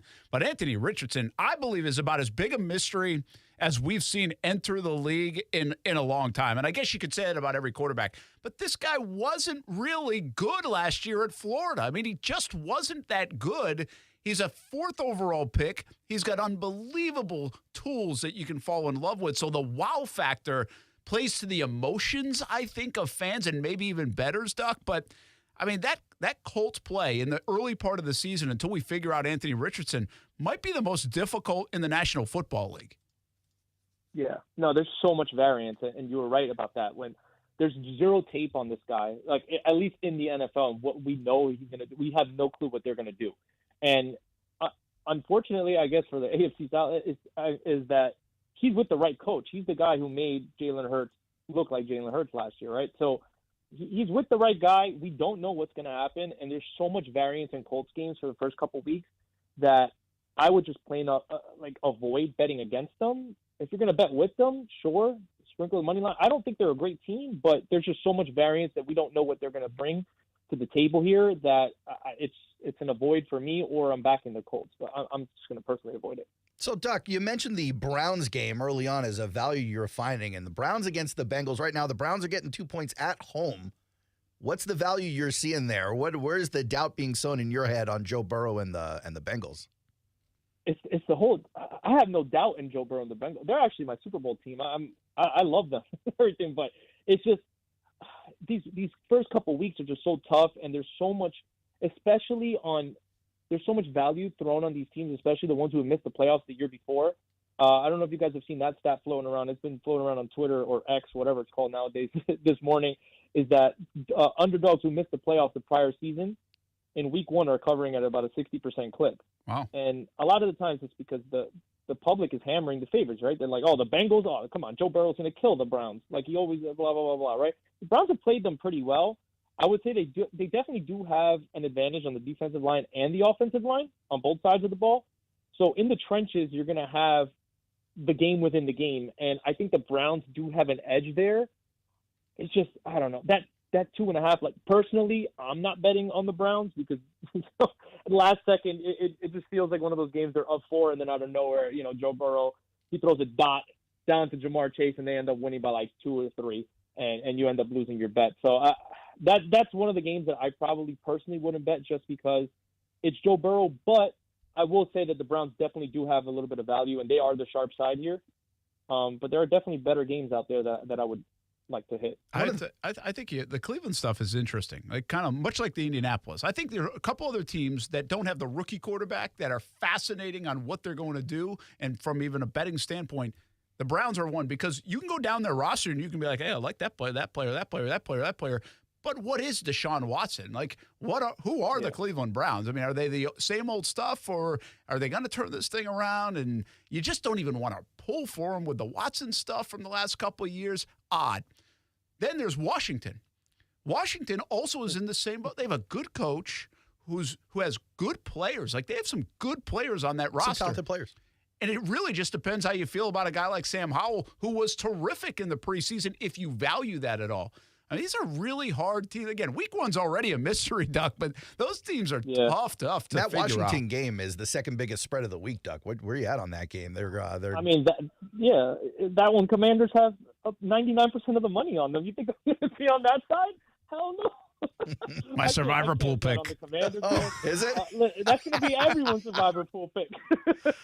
Watch the Cardinals shock the world. You guys are going to feel silly, man. That usually happens in survivor pools. Yeah, doesn't this feel like one of those overtime games, like overtime week 1, but just this terrible team in the Cardinals end up beating the Commanders somehow? Like, the same thing happened last year. You guys remember the Bears beat the 49ers. The 49ers end up winning like 13 games. Plus 260 on the money line for the Cardinals. I'm thinking about it. Don't. Could be a James Conner special. Where are you leading us, Duck? Like, give us some of your best stuff for the weekend. How do you guys feel about the Steelers this week? I know it's a little spicy, but I personally think that they have, I want to say arguably either the best or a top 3 defense in the NFL this year. Oof. And as long as Kenny Pickett is just a decent this year, and he looks like he has improved this offseason, because from what you see in the preseason, I think they scored every single drive that he touched the ball. As long as he's decent, I think that they can compete in this game. They're home dogs here. You have Tomlin, riling up the troops there, and pretty good defense. We have Purdy coming off of the injury. We don't know how he's going to be. So I just think that there's enough variance here that I kind of like the Steelers here as a home dog. I wished it wasn't the 49ers that they'd be up against. It's it'd be almost anybody else in the NFC besides the Eagles and the 49ers and maybe the Cowboys, and I'd be like, yeah, I'd take Steelers as that home dog, but to the point of the unknown, sure, you think Kenny Pickett will progress, or he looked okay last year, but Deontay Johnson, I think, had 0 touchdowns last year, and George Carl Pickens is swearing up and down that he's going to be a force to be reckoned with, but you just don't know. Najee Harris coming off an injury, I wouldn't feel comfortable with it. It definitely is one of those, risky picks, but I don't know. Sometimes you got to be comfortable with the uncomfortable when you're betting football, right? Yeah, or when you're betting. In general. Yeah, I think that is the case. So, hey, you made the name or got our attention with your kicking prowess. We got a new guy here, Brendan McManus in Jacksonville, inside in Indianapolis. Is it still the magic number of 1.5? It should be. I don't see very many 2.5 kicking prop spreads out there or whatever. Seems like a high amount of kicks to be. Yeah. But yeah, I mean, I'm trying to think what would be a good one this week. It always feels like Young Wei Koo is always a fun one to hit, especially because the Falcons. I feel like they always drive down the field and they just can't finish. Especially with Desmond Ridder, it's an unknown as well. He's always a fun one against a decent Carolina Panthers defense. I feel like he's a good one to target this week if you're going to target somebody. A big leg. He could hit from 50, 55. Any love for Jason Sanders in Miami? That offense usually very potent. Oh, yeah. I think they're going to put up points for sure. I just don't know what to make of the Chargers. I think the Chargers team is really, really good. It's just I'm not crazy about Brandon Staley, honestly, but they're kind of a wait and see for me. So I would like to see how their defense is performing before I start hitting on kickers against them. But yeah, definitely Miami high-flying team. As long as Tua's healthy, then they should get near the red zone area. And if they can't score, then Jason Sanders, here he comes. You got a friend in Kasey Kurtz on the hate Staley train. Yeah, that guy sucks. Anything more should be good for them, though. I will say that. Anything fun in the Jags game with Calvin Ridley? What did we do yesterday? We had we looked 4.5 catches. Yards 60 was yards. 62.5. 62.5, I think, on yards. Catches were 4.5. Yeah, I love Calvin Ridley, man. Our fellow gambler. Member of the pond, by the way. He's a member of the duck pond. Oh, is he a pond guy? Yeah. not anymore. He had to leave. He sent me a message saying he had to be out because he didn't want to get suspended again. But no, I definitely like his yards here. The one glaring weakness I would say in the Colts defense, which I'm not crazy about their defense, but they have a decent front seven, but their back end is horrible. I don't know if you've looked at this at all. Their back end is so bad where I think Calvin really could eat a little bit in this game, in this matchup, which is why I'm not betting against the Jaguars this week because, you might look up and you might see 35-7 or, vice versa. You could also see one of those games where it's like 20-14 and then Trevor wins it at the end somehow. But, yeah, I definitely like Calvin Ridley for sure this week. How good are the future plays on the Jags, really? There's the value of, say, I think I saw 16-1 odds for a guy like Trevor to win the MVP or the Jags to go to the Super Bowl or even win the Super Bowl. Or, they're favorites to win the AFC South, so I'm sure there's not a lot to gain there. But is there money going the way of the Jaguars for just good value's sake? I think people, from what I've heard, so I kind of shied away from them, but I was willing earlier in the offseason to hit them, whether it was for best record in the AFC, right, number 1 seed, Trevor MVP. I was down for all of that, but the offensive line, man, I'm scared of it. I'm not going to lie. And I know you guys probably are too. Scares me a little bit, at least from a betting perspective. But I think that their offense is going to be really, really good. They're going to go as far as Trevor could take them. I think he's going to have to throw a little quicker than normal. just because of the time that he's going to have in the pocket. But you guys are also in the right division because the teams aren't that great. So I think that they could easily run away with this division. If it comes down to it, I think Trevor for MVP has a little bit of juice to it. I like him. I like Herbert. Those are the two guys I was between in the top of the season. I was also between Ridley and Chris Olave to lead the league in receiving yards. Those are two guys I was in between. No faith in our guy Garrett, huh? Yeah, I have Garrett to lead the league in receiving touchdowns. Okay, I'll take it. That's fine. Yeah. Different. But yeah, so yeah, definitely. I think there is value on the Jaguars. It's just the defensive line and the offensive line are a little scary for me. But they're in the right division, so who knows? One more game I want to ask you about before we go because it's been hotly contested here. I know our guy Kasey is big into it. What are you thinking about all this money action on Colorado right now in the college ranks? Obviously, they put up a big game last week. Big upset win, if you want to call it that, against TCU. We were talking Colorado a little bit earlier in that game. I believe they have Nebraska this weekend. Yeah, it's tough with these kind of games because when somebody has so much hype behind them and all of the public, it feels like every single frat guy out there right now is sitting on that couch and they're like, yo, we got to smack the Buffaloes this weekend. Right? So, doesn't that normally scare everybody off that action? That scares me off. I don't want to touch it. I'm going to watch. I'll tell you that. I will watch this. And I'm all about the story. I'm all about, Coach Prime. I'm all about it. But I don't know about from betting side. I think a lot of the value has been lost there. But I will say, smash the overs all season on this team because I think they don't play any defense. And their offense is pretty good. So nice. Kasey put his house on it this week, so that could be an issue. He might be living in your duck pond as well. He might be. You are always welcome. Ducky Bets, thanks for joining us, man. We'll check in each and every week and see how the world of wagers is going with the webbed one. Look at you. See you guys next week. All right, man. Working radio or something. I figured, what the hell? If I could add to the alliteration, I'll do it. Us media folk, we really like the alliteration when we can get to it. That's right. Kasey, you get your fantasy card breaks team, by the way? We know what you have because Aaron did his live. It sucked. I did mine in commercial. It was great. It was good. Yesterday. How that works. But I never heard yours. It sucks, too. Oh, really? We don't have time for it then. Okay. That's the kind of positivity we've come to expect from Kasey, by the way. I mean, the boys are not good. We can do it. I have it. What do you got? Fields, Pierce, McLaurin, Greg Dulcich, Bijan, Devontae, Derrick Henry, McCaffrey. That doesn't seem awful. It's better than my team. But it's not as good as Brent's team. Yeah. Well, one of those major cogs on Brent's team was Mahomes, and that didn't necessarily work out. But it wasn't awful, Aaron. Okay. It wasn't 30 points. No, it wasn't. I finished the grid. Trying to tack on points. Who actually would have the highest in... Did anybody have there was no breakout fantasy day yesterday, right? You had him on Ross St. Brown with 19 points, 20 points, depending on the league you're in. Yeah, that's pretty good. Montgomery scored.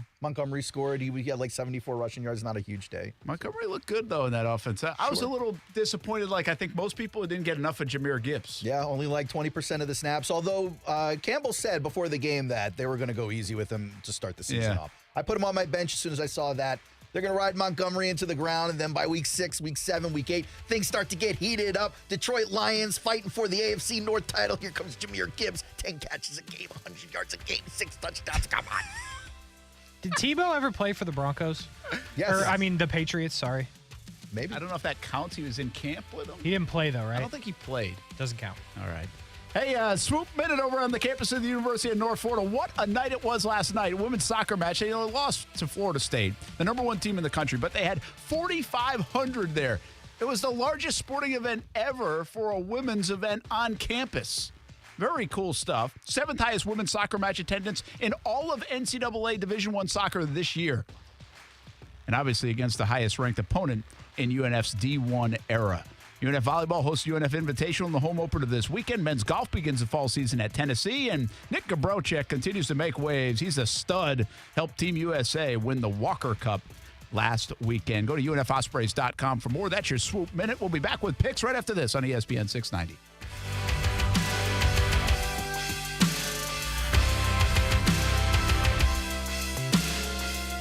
Now, the First Alert forecast on ESPN 690. A mix of clouds and sun today, humid and some scattered showers and thunderstorms at times, so have an umbrella nearby with highs around 90. Some evening showers and storms tonight, then partly cloudy down to 73, and a partly sunny Saturday. Some scattered afternoon showers and thunderstorms will redevelop with highs near 90. I'm Chief Meteorologist Mike Burrish. Join me today beginning at 5 p.m. on CBS 47 and Fox 30 Action News Jax. The Weather Center is brought to you by Beards Diamonds. Before you buy a diamond anywhere, shop and compare and save thousands at Beards Diamonds. I'm Mark Anajar. I'm Glenn Levine. I'm Ellie Anajar. And we're Anajar and Levine. Experience the Anajar and Levine difference by calling us with any of your legal needs. Call 1-800-747-FREE for a free consultation and take back control of your life. Main office, Jacksonville. Best Bet Jacksonville, Orange Park, and St. Augustine are paying out over $640,000 this month in poker promotions. There will be exciting high-hand specials and no-limit hold'em tournaments all month. Catch Insta Paydays and game day promos at St. Augustine, $300 early bird specials at Orange Park, $500 Fridays at Jacksonville, and much more. Enjoy the best in poker and card games at Best Bet. For more information, visit bestbetjax.com. Firefighters, paramedics, police officers. They take care of us, and at AMCO, we're proud to take care of them. For over 60 years, we've repaired and maintained the most critical public service vehicles. As an essential business, we work on every kind of car repair with flexible financing and extra safety precautions. Essential, reliable, trusted. That's the men and women who are there for us, and it's our honor to be there for them. AA MCO. Money tight? We can finance almost anybody. Find the AMCO transmissions nearest you at amcojacksonville.com. Advisory services through Talon Private Wealth and SEC Registered Investment Advisor. Florida license D056341. Retiring this year or in the next few? You're facing new challenges and rules other generations didn't. That's why Mike Lester is hosting a live online event, The New Reality in Our Retirement, Thursday, September 14th at 10 a.m. Eastern. Reserve your spot for this no-charge online event with Mike at guardingyournestegg.com/live. He'll also be taking your questions. guardingyournestegg.com/live. Are you searching for your next great ride? Then I've got great news for you. Arlington Toyota Pre-Owned has just announced an unbeatable inventory of over 500 used vehicles all in one place. I'm talking cars under $18,000, over 200 SUVs, and more than 100 pickup trucks. Even better, right now get no payments until January 2024. Arlington Toyota Pre-Owned, 10939 Atlantic Boulevard, or online at arlingtontoyota.com. Visit arlingtontoyota.com/offers for full details. The NFL is back, and DraftKings Sportsbook, an official sports betting partner of the NFL, is giving you a can't-miss offer for Week 1. New customers can get $200 in bonus bets instantly when you bet just $5 on any NFL game. Plus, all customers can take advantage of 2 new offers every single game day in September. New customers, download the DraftKings Sportsbook app and use code OUTCOME and take home $200 in bonus bets instantly just for betting $5. That's code OUTCOME, only on DraftKings Sportsbook. Gambling problem? Call 1-800-GAMBLER or visit 1-800-GAMBLER.net. In New York, call 877-8-HOPE-NY or text HOPE-NY 467-369. In Connecticut, help is available for problem gambling. Call 888-789-7777 or visit ccpg.org. Please play responsibly. On behalf of Boot Hill Casino and Resort in Kansas, 21 and over. Age varies by jurisdiction. Void in Ontario. See dkng.co/football for eligibility, terms, and responsible gaming resources. Bonus bets expire 7 days after issuance. Eligibility and deposit restrictions apply.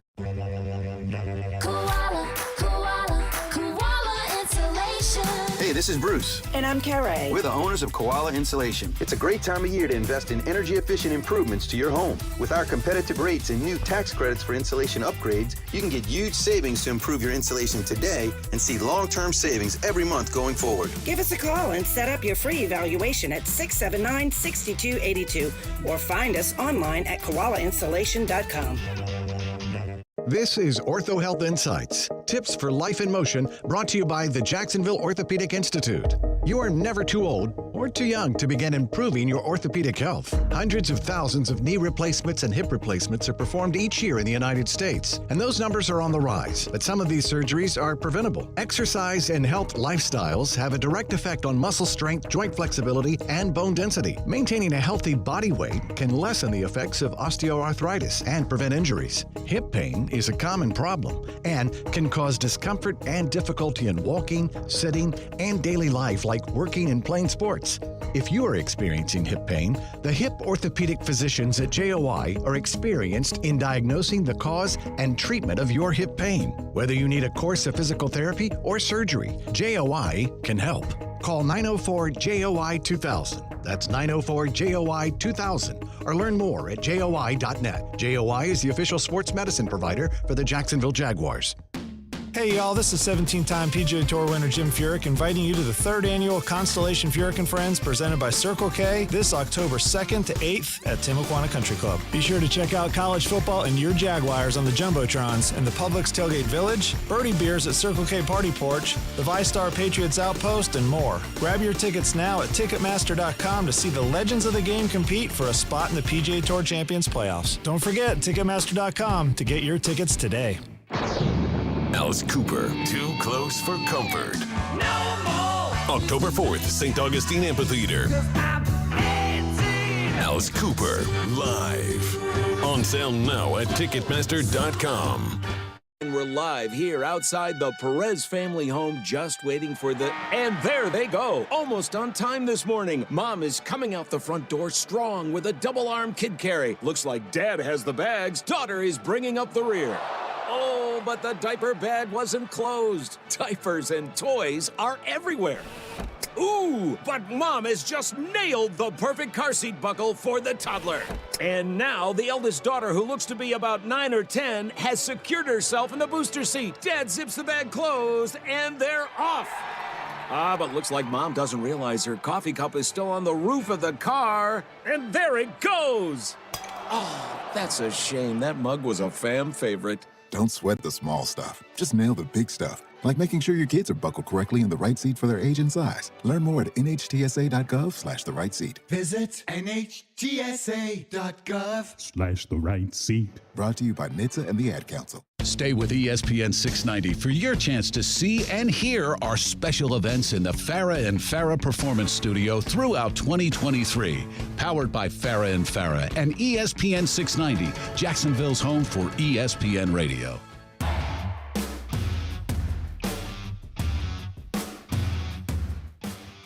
I know we got picks coming up, but can we hear from Calvin Ridley before we do it? Just because Aaron cut him.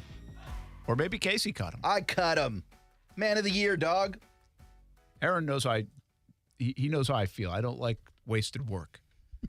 I value your time. In that case, there's 6 Doug Pederson cuts as well. Well, we'll get to him maybe. There was also probably 2 or 3 each more cuts from every player yesterday. Well, also, listen, I feel like if we do a few or a couple, I mean, that's fine. Okay.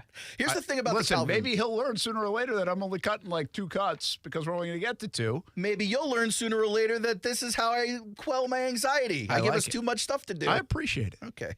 The thing I like about the Calvin Ridley cuts, by the way, is you kind of hear a little bit of Ridley, and then he gets back to what he's supposed to be saying, but you still hear a little bit of Ridley in there.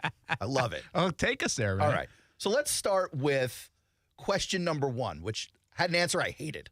I hated this answer, but the question was, good start.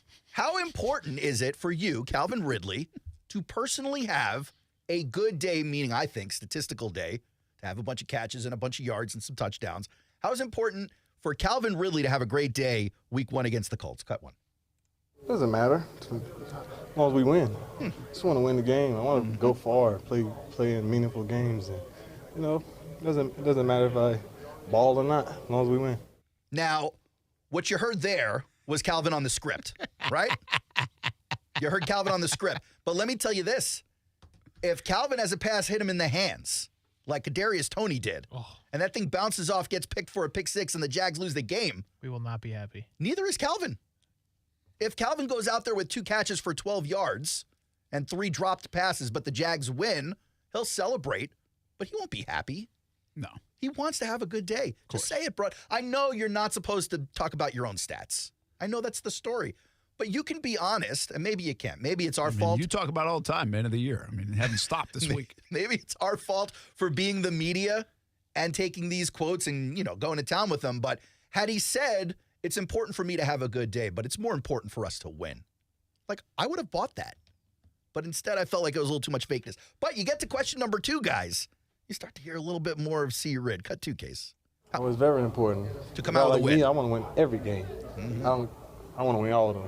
I just want to win every game, but that's, it's very important to come out, no one has really seen us for 4 quarters. We want to come out, establish ourselves as an offense that's, efficient, moving the ball really well. So I think it's important for us. It's a division game. We got to go in there, kick their butt. That's right. That's real Ridley right there. Yeah. Look, of course it's important, but not only because we want to start off on the right foot. I want to win every game. I believe him. I believe him like I believed Jorge Masvidal telling me he would have murdered Jake Paul. Believe both those men. It's a believable week around here. All right, give me one more. All right. Because I want to hear about the quarterback. Okay, so Trevor Lawrence always gets asked about whenever they talk to the wide receivers. I love this answer from Calvin Ridley, though, because he mentions Trevor, but he almost interrupts himself to give credit to somebody else. Cut 4. Yeah, I always want to shout out Matt Ryan, the time I had with him and just how professional he was and how he taught me and brought me, it just helps me in my older life right now, in my older career. I'm with Trevor, it's very, very similar to Matt. They're on it, but I'm also on it too. So for us to, get that timing and that chemistry down, and we didn't have that much time to do it, but I feel like we're in a good spot, and it's only going to get better. But I also want to thank Matt for just helping me be a pro. This is a nightmare scenario for Brent right now. Top 3 things he hates at all time: jerseys and what you're wearing, dogs, and Matt Ryan. Yeah, that is not true. Bad list. But I heard this quote, and I was like, Brent is going to spit his dumb potato soup out. Whatever that weird thing is that you're drinking and not eating with a spoon, you nasty human. It is actually like potatoes. Yeah, enjoy that. He heard Matt Ryan compared to Trevor. He said, that's it for me. Yeah, I have a problem right now in my life. Calvin's talking about Matt Ryan. My buddy Andrew Catalon has him in the booth with him. Yep. And you all think I hate him. No, it's not that I hate him. No, you hate him. No, I just thought he was bad at football last year. That is accurate. You did say that many times. Calling it what it is. Not one person believes that you don't. And I got a hate Matt feeling Ryan. at some point in this year I'm going to be like eating lunch with Andrew Catalon before the game and Matt Ryan's going to come up. I'm going to be like, hey, man, I loved how you played last year. Yeah. That'd be awesome. He's going to be like, some weird dude, Kasey, just texted me and said you're lying. Like, oh, cool. I'll figure it out.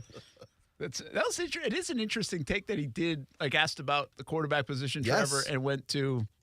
Well, the question was just really the about maturity the question was like, how is Trevor helping you develop? And I think that's what triggered him a little bit. It's like hey, he's already developed, is what he basically said. He basically, first and foremost, let's give credit to the guy who I needed when I needed him, and maybe he's heard some of the heat you've given him. I mean, and Ridley's been living here a couple of months now. He's probably heard you trash Matt Ryan, probably, and he wants to stand up for his guy. But here's what I love about Ridley, and you knew it when you got him, but you hear it now. A guy like Christian Kirk, a guy like Zay Jones, Evan Ingram. They could do the same press conference, all 3 of them, in unison. Yeah. And they're just on the same page. And it's not a bad thing or a good thing. It's just how they operate. They're not going to allow anything that comes out of their mouth to be the reason anyone is distracted. But Ridley knows he is a marquee guy. Yeah. And he talks like it. Yeah. They're I say this other grown-up football team, man. We had Evan Ingram on last night on Jaguars All Access. To just saying, you could see the excitement, yet it's tempered. It's calm. Because it's not supposed to be too excited at this stage. But I'm telling you, and I said this last night on TV, there's almost this smirkish smile that comes out sometimes from guys like Ingram and Kirk who are trying not to get too excited, but they are like, we're pretty damn good. We're pretty damn good on offense, and this smile is saying more than I can say with words. I like that you mentioned that because that is a theme that has been playing out over the last couple of days where all these guys are very reserved, very calm, going about business as usual. Case, I'm going to try and jump into a Pederson cut here in a second, but I think it's interesting that you definitely see that from a lot of guys. Rayshon Jenkins, maybe not so much. He was a little more heightened up. Calvin Ridley is a little more up than that. But a guy like Josh Allen, a guy like Trevor Lawrence, a guy like Christian Kirk, all those guys, you're right, very calm, cool, collective. And I think the media notices that, and they ask people about it because I've heard multiple questions about it all throughout the last 2 weeks. Doug Pederson on the locker room and why it seems calm heading into the opener. Cut 1. I'm hoping that's a reflection of what I've been talking to him about. Better believe it. I think if I'm calm, they'll be calm, right? And I think that's where it starts. But it doesn't surprise me, honestly. It's a mature group, even though they're young. They're mature, great leadership. We've talked a lot about this. So it doesn't surprise me that they're that they're relaxed and focused. Follow the leader. Yeah, and they've got good leaders to follow, and in a lot of different spots. I mean, obviously Doug leading the way and Trevor right there, but a lot of different leaders to follow at a bunch of positions. I mean, they've really built this team, with a youthful nature to it, but also a maturity and veteran presence in just about every meeting room. So, hey, it looks good right now, man. Now we get to see it unfold on Sunday and see if they can live up to it, because they do have to live up to it. They have to live up to this first week. They have to go out and play well. We expect them to. They expect themselves to. And this is what you're supposed to do. If you're a good football team, you go win that game Sunday, right? There'll be times we'll say that throughout the year. And I think the NFL will sneak up on you sometimes and bite you, and just because it's the NFL. Yeah, I mean, they're not going undefeated. But this one, to get off to a good start against a rookie quarterback, against a team that you're just better than, just take care of business. Get the W. Doesn't matter how. It might not look as pretty as you want it to be. Listen, Kansas City didn't look as pretty as they wanted to be, and I'm sure Detroit didn't look as pretty as they wanted to be even in a win. They said that in the locker room. But get the win. You got to beat this team right out of the gates, and I think you got to win 2 out of the first 3, because you got to beat Houston too. I mean, if your team is where you think it's at, you beat Indianapolis and Houston to set the tone for the season. And honestly, I think you can even kind of move that into the Atlanta Falcons game in London and say you win that one. I don't know if you beat the Chiefs. The Chiefs are good. But the other 2 to start the year especially, you got to get it done. Brent Martin, Aaron Schachter, Kasey Kurtz. All right, want to go picks here? Let's do it. We got 6 games. Jam that music. That's a nice one. Oh, there it is. It's like very quiet this time. Better? He's trying to do right by me. All right. Here we go. Who won last year? Nobody knows. Probably I think it was me. I'm pretty sure that's why I won Man of the Year. Was it? I think so, yeah. Huh. Don't research it. Just go. Oh, okay. All right. We start in college. We only have 2 college games. Sneaky good one. Not sure why the spread is what it is, but here we go. The Texas Longhorns will travel, apparently, to Alabama. The spread is 7 points that Texas is getting on the road. Brent, I know you're locked into Texas Bama football every Saturday, so Texas plus 7 or not? Yeah, I normally would take Texas here, but I'm going to go Alabama. I'm not betting against Alabama. They'll be more prepared, and they'll win the game more handily than people think. Aaron. I'm going Texas here. I think the Quinn Ewers' journey for his final season in Texas begins with beating Bama. And we'll go there. I will also take the Longhorns. The aforementioned game from last segment. Mortgage on the line. Every dollar I have to my name is on the Colorado Buffaloes. Never thought I'd say that sentence, but I did it. It's now 3.5 being the number. I got it at 2.5. I'll take it at 3.5. I would say I'll take it at 6.5, but frankly, that is a lie. At 3.5, give me the Buffs. Most important $100 bet of your life. What do you got, Aaron? Yeah. I'll take Colorado. I'll ride that train until the wheels fall off. Oh, I forgot I'm not even asking Brent because he's got Nebraska. I do have Nebraska, and I got 3.5 now instead of the 2.5. 3.5. You are starting to get scared later in the week. You are not nearly as confident 24 hours away from kickoff as you were earlier this week. I know it. I'll put 500 on it right now to you. Oh, easy. You want to do it? To me? Yeah. $5? Yeah. If I win, you owe me $1,000. I'm poor. You're Absolutely not. Okay.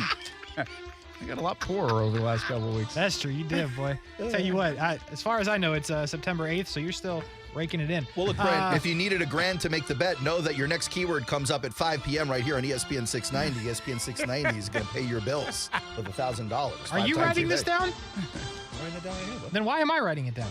We go to the NFL. The Bengals and rich Joe Burrow are 2-point favorites as they head to Cleveland, Aaron. How much do you believe in the Browns? This much? I do. I'm picking the Browns in the game. Wow. I'll take the Bengals. I think I believe in the Bengals more than I believe in the Buffs. Well, you don't believe in the Buffs. I know. I would take this Bengals and hammer it with everything that you said you hammered it with. You want to take this? No, we're on the same team. Never mind. Bengals. You're just looking for That's it. 2 points. That's it.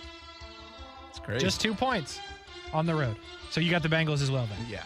The 49ers, who, by the way, if you happen to know somebody that played on the Niners and the Broncos, put it in the chat, are 2.5-point favorites on the road against the cheat and use Google. Steelers. Yeah. That's fair. But we didn't use Google, so it feels like a win. All right. Brent? What is it again? 2.5. 2.5?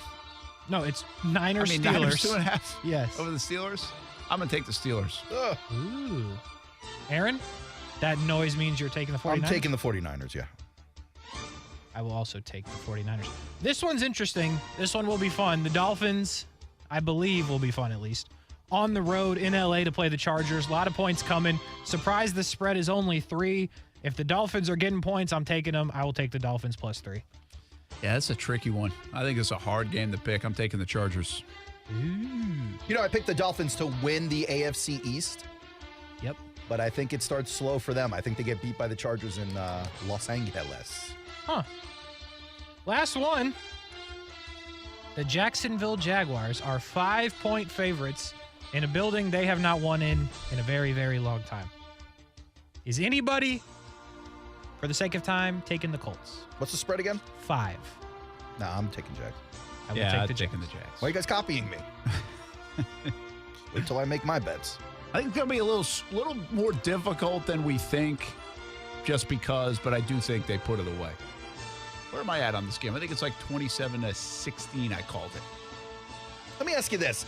If the Jags win, they win. But if they blow out the Colts, even though it's the Colts and the roster doesn't look good and rookie quarterback, if it's a legitimate blowout by like more than 20 points, do you feel better about the Jaguars being like a juggernaut kind of great team this year? Or no? I do not. You still need to see them play the Chiefs. I expect them to blow it. This is a bad football team. I think the Colts are bad. I think this is rare people get blown out in the NFL. I know. I agree with that. I think we're talking somewhere in the 35-11 type game. That's a blowout. Yeah. I would even say this. I don't really think there's a lot to be gained for the Jags in this game. A lot to be lost.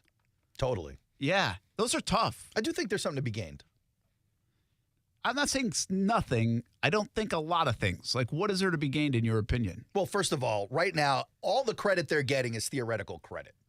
Like, no one has seen this offense in the way that it's going to be. Yes. Okay. No one has seen this offense in the way they're going to put it on the field for the first quarter in week 1. But, you know, like, Trevor's got to prove him. Like, there are people out there, Ridley, Trevor, Walker, Devin Lloyd, guys who need to make a showing week 1 to prove that they're here for real. Okay, but here's my point to that. And I've thought about this. Like, Trayvon Walker has a game like Hutchinson last night and gets home on Anthony Richardson a couple of times. Boy, gonna be relentless. I actually think that's more impressive than what Hutchinson would have done. Okay, but my point is he has a sack and a half or something like that. Well, you know what? He had a sack and an interception against Washington last year, too. And then that was his highlight moment. But I think people would come in here and money back, yeah, it's Trayvon, but he did it against Indianapolis and a rookie quarterback. Yeah, maybe. But also, you could say he did it against the guy who weighs like 250. Yeah. I think they've been telling you all week what there is to be lost. They want to beat them because they haven't in that building in a long time, and it's a division rival. I'd be a lot more scared of this game. Even you can't really look ahead in week 1, but I'd be more worried about this game if they were playing a bad team outside of this division. If they were somehow playing the Rams, the Cardinals, the Panthers, I'd be like, because, like, do they really care, to your point? They want to beat the Colts, and every single player's told you that. Yeah, that's a good call. And again, that's Doug tapping into it, man. He's got him motivated for this game, and on top of it, it's a division game. And that part I don't think has been echoed as much, been echoed a little bit. But they know in their building, division game means 2, basically. Off to a good, you have a chance in the month of September to be 2-0 in your division that you're already favored in. That puts you in prime position to really make a great run and crown yourself the champ. Because these other teams, they're going to get a little bit better, but they're not going to get a lot better, probably, in Indy and Houston. So you could see sweeps coming, and then it's just down to you in Tennessee. Yep. So I agree with you. I think the streak is something, he's played that up, but I think it's bigger that internally, let's go make a statement, not to the league, but to our division that we are the team to beat. To themselves, too. Yeah. It's just like this is a different context of the Lions. The Lions had a lot to gain last night and really not as much to lose. If they lost to the Kansas City Chiefs on opening night on the road, like, you weren't going to hammer the Lions. You could still believe in them. But what they gained last night was, they really are here. And that defense is a lot better. I like that. Jags are not in that same boat, I think, from a perception standpoint. Sunday, 1 o'clock on Fox 30. By the way, we do have a Jags season preview special tonight, 7 o'clock on CBS 47 and Fox 30. We'll have our Chad Hall interview coming up, football at 5, right here on ESPN 690 in a bit. Brent and Friends is sponsored by Best Bet, now open in St. Augustine. ESPN 690 wants to pay your bills. We'll have 5 chances every weekday to win $1,000. All you have to do is enter the correct keyword at ESPN690.com to be eligible to win. This is a nationwide contest. Message and data rates apply. ESPN 690 pays your bills. Sponsored by Arlington Toyota with over 800 new and used vehicles available. Weekdays at 8 a.m., 10 a.m., noon, 2 and 5 p.m. Tune in to win from ESPN 690, Jacksonville's home for ESPN Radio.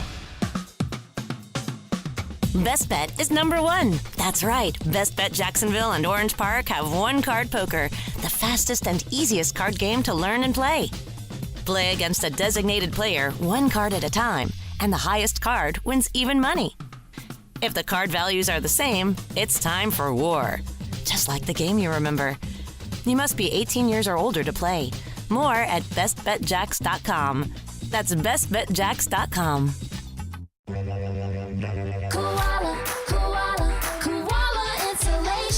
Hey, this is Bruce. And I'm Carrie. We're the owners of Koala Insulation. It's a great time of year to invest in energy-efficient improvements to your home. With our competitive rates and new tax credits for insulation upgrades, you can get huge savings to improve your insulation today and see long-term savings every month going forward. Give us a call and set up your free evaluation at 679-6282 or find us online at koalainsulation.com.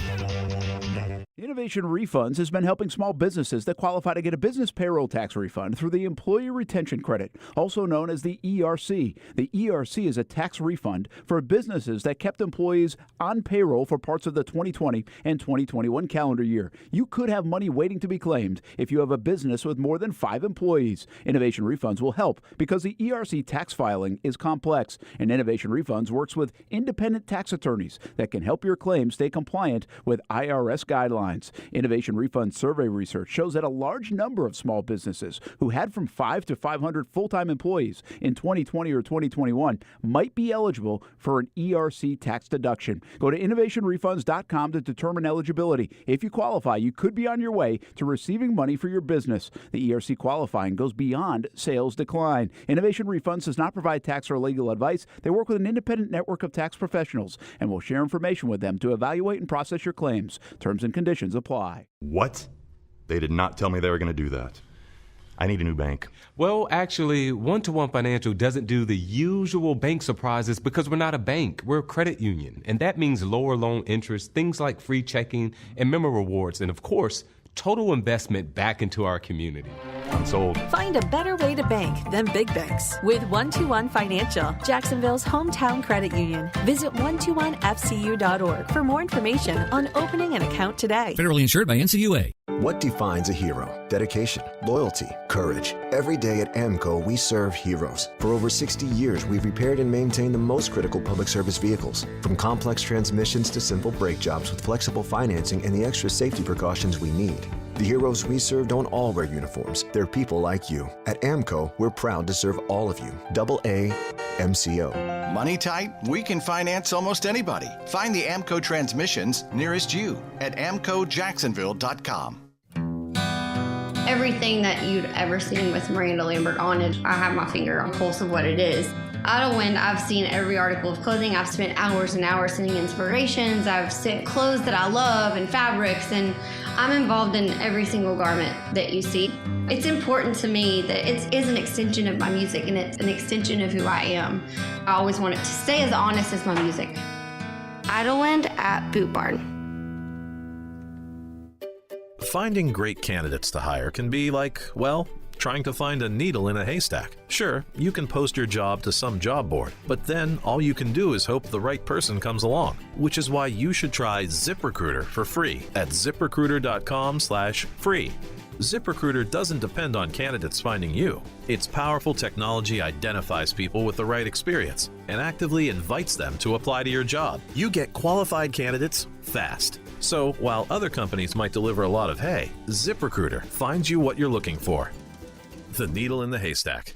4 out of 5 employers who post a job on ZipRecruiter get a quality candidate through the site within the first day. ZipRecruiter, the smartest way to hire. And right now, you can try ZipRecruiter for free. That's right, free. Just go to this exclusive web address, ZipRecruiter.com/free. That's ZipRecruiter.com/free. ZipRecruiter.com/free. This is Brent Friends with Brent Martineau. You don't even like your quarterback. Kasey Kurtz. You don't even like your team. And Aaron Schachter. I don't even like myself, guys. Do you know me? On Jacksonville's home for ESPN Radio. ESPN 690. It sounds like a weird conversation. Trevor has a lot of friends. That's my takeaway so far of this week. Okay. So here's where I'm going with it. Obviously, these guys spend a lot of time around each other, right? Yeah. But I don't remember too many times covering the Jags. And I don't want to over-dramatize it because there's a lot. Position groups get together. Like receivers will get together on Thursday nights or something, right? They go to somebody's house, and that's a pretty typical thing in the NFL. They have dinner, whatever else. What I don't remember is in this week when we're asking about Trevor Lawrence in the locker room, and other people were too, Zay Jones said, well, first of all, like, he's just an awesome guy. Like, he's a great friend. Yeah, it's like as a man. Yeah. He's an amazing person. And then, like, Christian Kirk, we know they're tight. And then last night we had Evan Ingram on the show, and as we're asking about Trevor, he's like, well, first of all, he's like, just an awesome guy. Like, he's a great friend. Like, he used those words, like, great friend. These were echoed. And recently I saw something with C.J. Beathard who called him, like, his best friend. It's 29-year-old C.J. Beathard, the backup quarterback, obviously spends a ton of time with him, and said he was like his best friend. I don't know how odd that is. I'm not odd. I don't know how unique that is. Yeah, right? Yeah. And like, how many people have said this about Tom Brady over the years? I don't know. Maybe more than we know, though. Oh, come on. Edelman and those, they go to the Kentucky Derby together. Okay, fine, but those are like his best friends. You hear a guy like Clay Harbor who just played with him, and the best, like, closest bud story he's got on Tom Brady is we played video games and he cursed me out. Yeah. So and by the way, I'm not sure it even means anything. Yeah. I think it does, though. But does it mean something? Like, why Here's would you what say it means. Here's what it means if I'm in the situation. There are certain times, and maybe you found this to be true. I've certainly found it true in my career. If you've got a long career, you got peaks and valleys, but there is like a heyday, a golden day. And I think most of the time, at least for me in my life, oh boy, it's been determined not by the work I was doing or the accomplishments at work, but the bonds that I made with the people I was working with. To this day, I still talk to some of those people. I haven't worked with them in over a decade. And I think that the closer Trev gets with his guys on the offense, the more in sync they get, the better that is for the team. But on a personal level, I mean, this will be like a lifetime milestone for him as he gets older and maybe isn't able to replicate some of these relationships with future teammates. Yeah, Kasey, you think it's unique? Is it just this time frame, just this team, just this locker room? Is that going to continue to happen with Trevor Lawrence? Is he that good at connecting, I guess? I just think he's that person, I guess you can say. Again, not trying to over-dramatize it, but I feel like in scenarios like Cincinnati or maybe not so much Buffalo, but when you have the young franchise quarterback, I'm not saying everyone's mature as Trevor, but it feels like a lot of times I bet you would hear those stories from those spots. Now, there are outliers we're not hearing that about Kyler Murray, right? I get that. But yeah, like who's going to hang out with Kyler Murray? It feels like, and you don't think that makes a difference? I'm sure he's got a friend or two on the team. Like, I'm sure he's got a friend. Yeah, like there's a difference between one guy going, "Hey, you're my kind of dude," and like a group of guys going, "Now there's a guy I can get behind." Well, like you said something about, you said you have a lot of friendships in this business. I do have friends in this business, but I also don't think about it that way. I think it's like work. You don't have like a certain team configuration that means more to you than maybe others? Friends like, I just work here, man. Maybe it's hard for him to say he doesn't want to hurt anyone's feelings downstairs. This has turned into a weird Do you still talk to your friends moment between you two? Do you not talk to your friends? Aaron's like, your work people. Aaron's like, I love work. I love these people, and I love to talk with them. Not all of years them. some years after the glory days. Brent's like, I just work here. Yeah, don't get it twisted. I'll break up with a workmate. That's fine. I'll never talk to you again. I mean, most of them are like that, and especially in this business with turnover the way it is.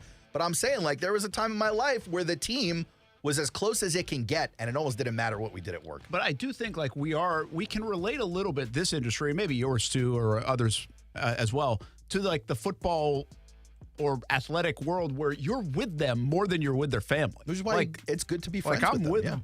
our room and TV and you guys a lot more than with the family. And they're quite thankful frankly. for it. And yeah. they are too. And we are miserable for it. And I hate you guys because of it. We hate you too, buddy. So on that note, have a great weekend. Aaron Schachter.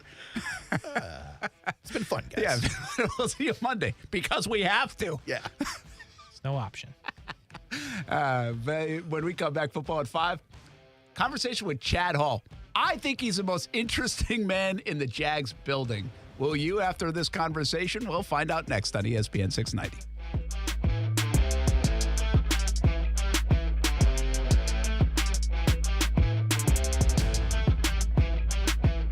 As the seasons change, one thing remains the same. Jacksonville and all of Northeast Florida are fueled by Celsius Essential Energy Drinks. If you spot ESPN 690 anywhere in the community, come hang with us and grab an ice-cold Celsius. Be ready for anything on the road or off the road this summer at Nimnick Buick GMC. Car Bravo is here, a better way to shop used vehicles with transparent pricing. Nimnick Buick GMC has joined the Car Bravo family and is the only Car Bravo dealer in Northeast Florida. Are you looking for a used car under $20,000? Check out Nimnick Buick GMC on Phillips Highway or NimnickBuickGMC.com. Want an oil change from the comfort of your living room? Check out NimnickBuickGMC.com. Mobile oil changes with Nimnick GMC. We are professional grade.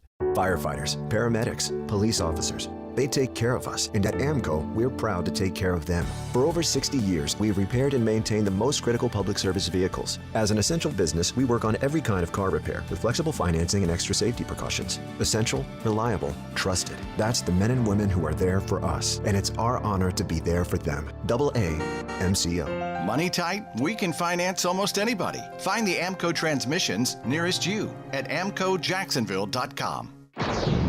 Alice Cooper, Too Close for Comfort. No more. October 4th, St. Augustine Amphitheater. Alice Cooper, live. On sale now at Ticketmaster.com. This is Ortho Health Insights, tips for life in motion, brought to you by the Jacksonville Orthopedic Institute. You are never too old or too young to begin improving your orthopedic health. Hundreds of thousands of knee replacements and hip replacements are performed each year in the United States, and those numbers are on the rise. But some of these surgeries are preventable. Exercise and health lifestyles have a direct effect on muscle strength, joint flexibility, and bone density. Maintaining a healthy body weight can lessen the effects of osteoarthritis and prevent injuries. Hip pain is a common problem and can cause discomfort and difficulty in walking, sitting, and daily life like working and playing sports. If you are experiencing hip pain, the hip orthopedic physicians at JOI are experienced in diagnosing the cause and treatment of your hip pain. Whether you need a course of physical therapy or surgery, JOI can help. Call 904-JOI-2000. That's 904-JOI-2000. Or learn more at JOI.net. JOI is the official sports medicine provider for the Jacksonville Jaguars. Discover how good your water can be with the new Connecticut softener and drinking water system. Connecticut's twin tank non-electric softeners are the most efficient softeners available. We have one in our home. We absolutely love it, have had it for over 5 years. Their drinking water systems remove up to 99% of contaminants. Right now, you can save up to $1,000 on a Connecticut K5 drinking water system when you purchase a Connecticut Premier softener. If you're not filtering your water, you are the filter. Don't be the filter. The experts at CGC Water Treatment and Plumbing will test your water for free and provide solutions that are right for you and your family. Imagine having clean, clear, purified water at your home. No more plastic bottles, no more waste, just great tasting, purified water that you can trust. Call 904-552-1242 or visit cgcwater.com, 904-552-1242 or cgcwater.com. Financing options available with approved credit. CGC Water Treatment and Plumbing are proud partners of the Jacksonville Jaguars, and I'm a proud customer of CGC Water treatment and plumbing. An authorized independent Connecticut dealer. Florida license number CFC 1428211. WOKV Jacksonville. Listen live everywhere you go on ESPN690.com. ESPN 690, a Cox Media Group station. I'm Doug Brown. For the second time in a row, Team USA will not play for gold at the FIBA World Cup, losing to Germany in the semifinals today, 113 to 111. The undersized U.S. team cut a 12-point deficit to 1 in the late stages, but couldn't finish the comeback. They will play Canada in the bronze medal game on Sunday. The Lions are 1-0 after spoiling the party in Kansas City. ESPN's Mike Tannenbaum says it came down to physical and mental toughness. You go back to a decision they made a couple of years ago. They took Penei Sewell over Jamar Chase. Very controversial, but when you could control the line of scrimmage, you could win on the road. You can make your quarterback very comfortable, which he did in Jared Goff. Mike Tannenbaum. Raiders defensive end Chandler Jones is out for Sunday's opener against the Broncos. Jones is still away from the team after unleashing a string of social media posts critical of the organization. Dodgers manager Dave Roberts tells SiriusXM's MLB Network Radio outfielder Mookie Betts might be able to play by Monday. Betts fouled a ball off his left foot last night against the Marlins. How would you love a chance to save some money on car insurance? Geico can help. Switch today and see all the ways you could save with great rates and discounts. It's easy. Simply go to geico.com to get a rate quote and get started seeing how much you could save.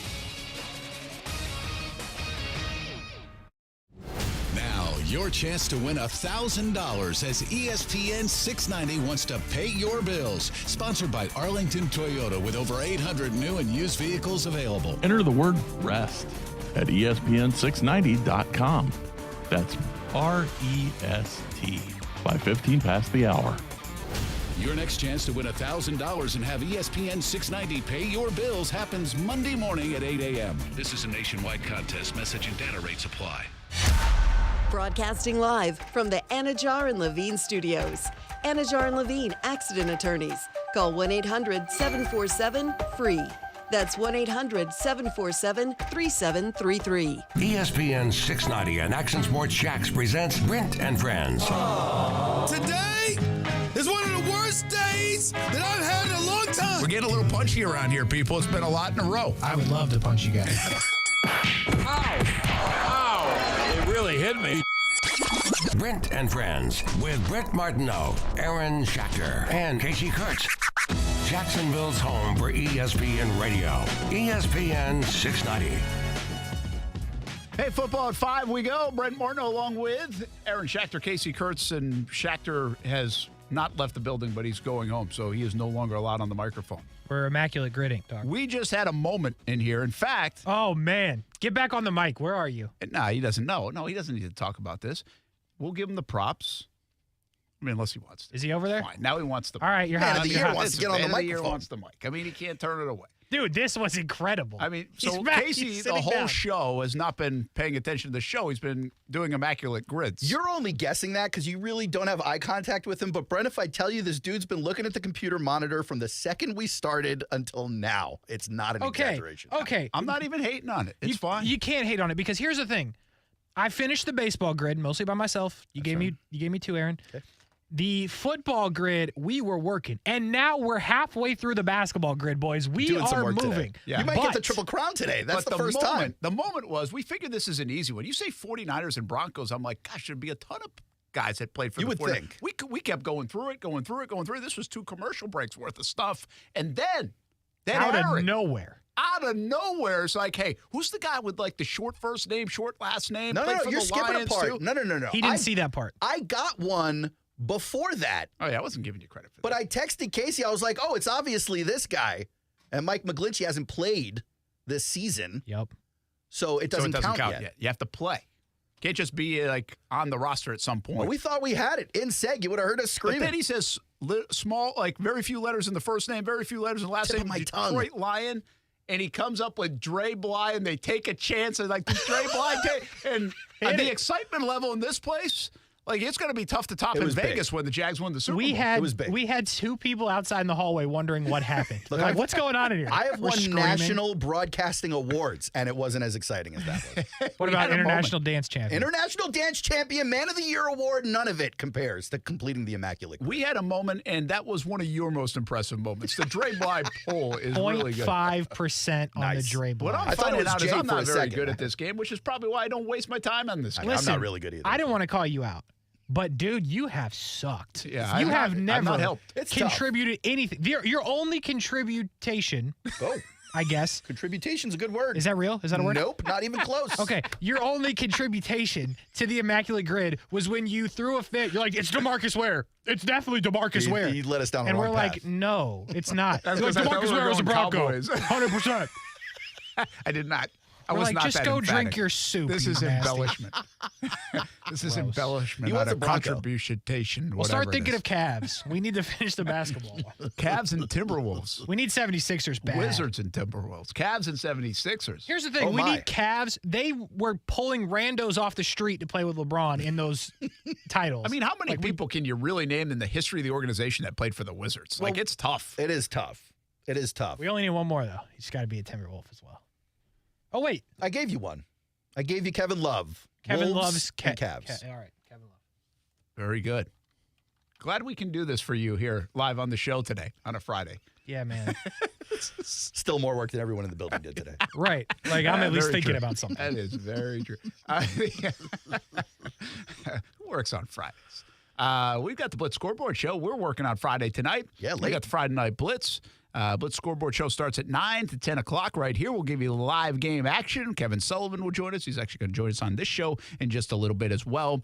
That's presented by Baker Sports, Nimnick Buick GMC, and Davoli's House of Cards. And then 10:30 on Fox 30, it's the Friday Night Blitz. So we've got a big night of high school football ahead. I've been pumping up this Chad Hall interview. He's, to me, is the most interesting man in the building. And if you say Chad Hall in the grocery store, like, who the hell are you talking about? He's the wide receivers coach for the Jacksonville Jaguars.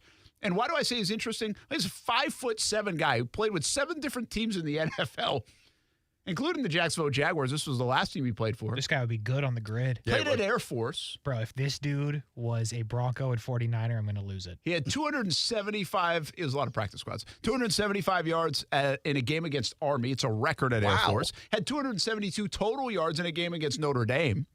Jeez. So he did some nice stuff in his career. His sister is married to Matthew Stafford.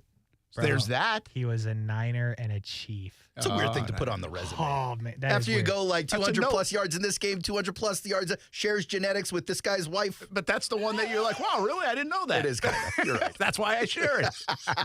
You're right. And the bottom line is he comes to Jacksonville and he's working with a group of receivers that I'm not sure anybody's got a better gig in the National Football League than him in totality. Sure, there's a lot of other stops that you can work with great wide receivers, but the Jags have a heck of a room.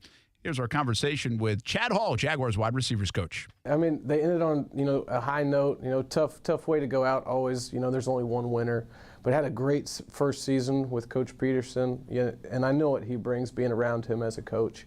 But, the players, just an exciting bunch of group. All of them, a bunch of them had their, best seasons, best career seasons. I knew the addition of Calvin was a possibility and was coming at some point.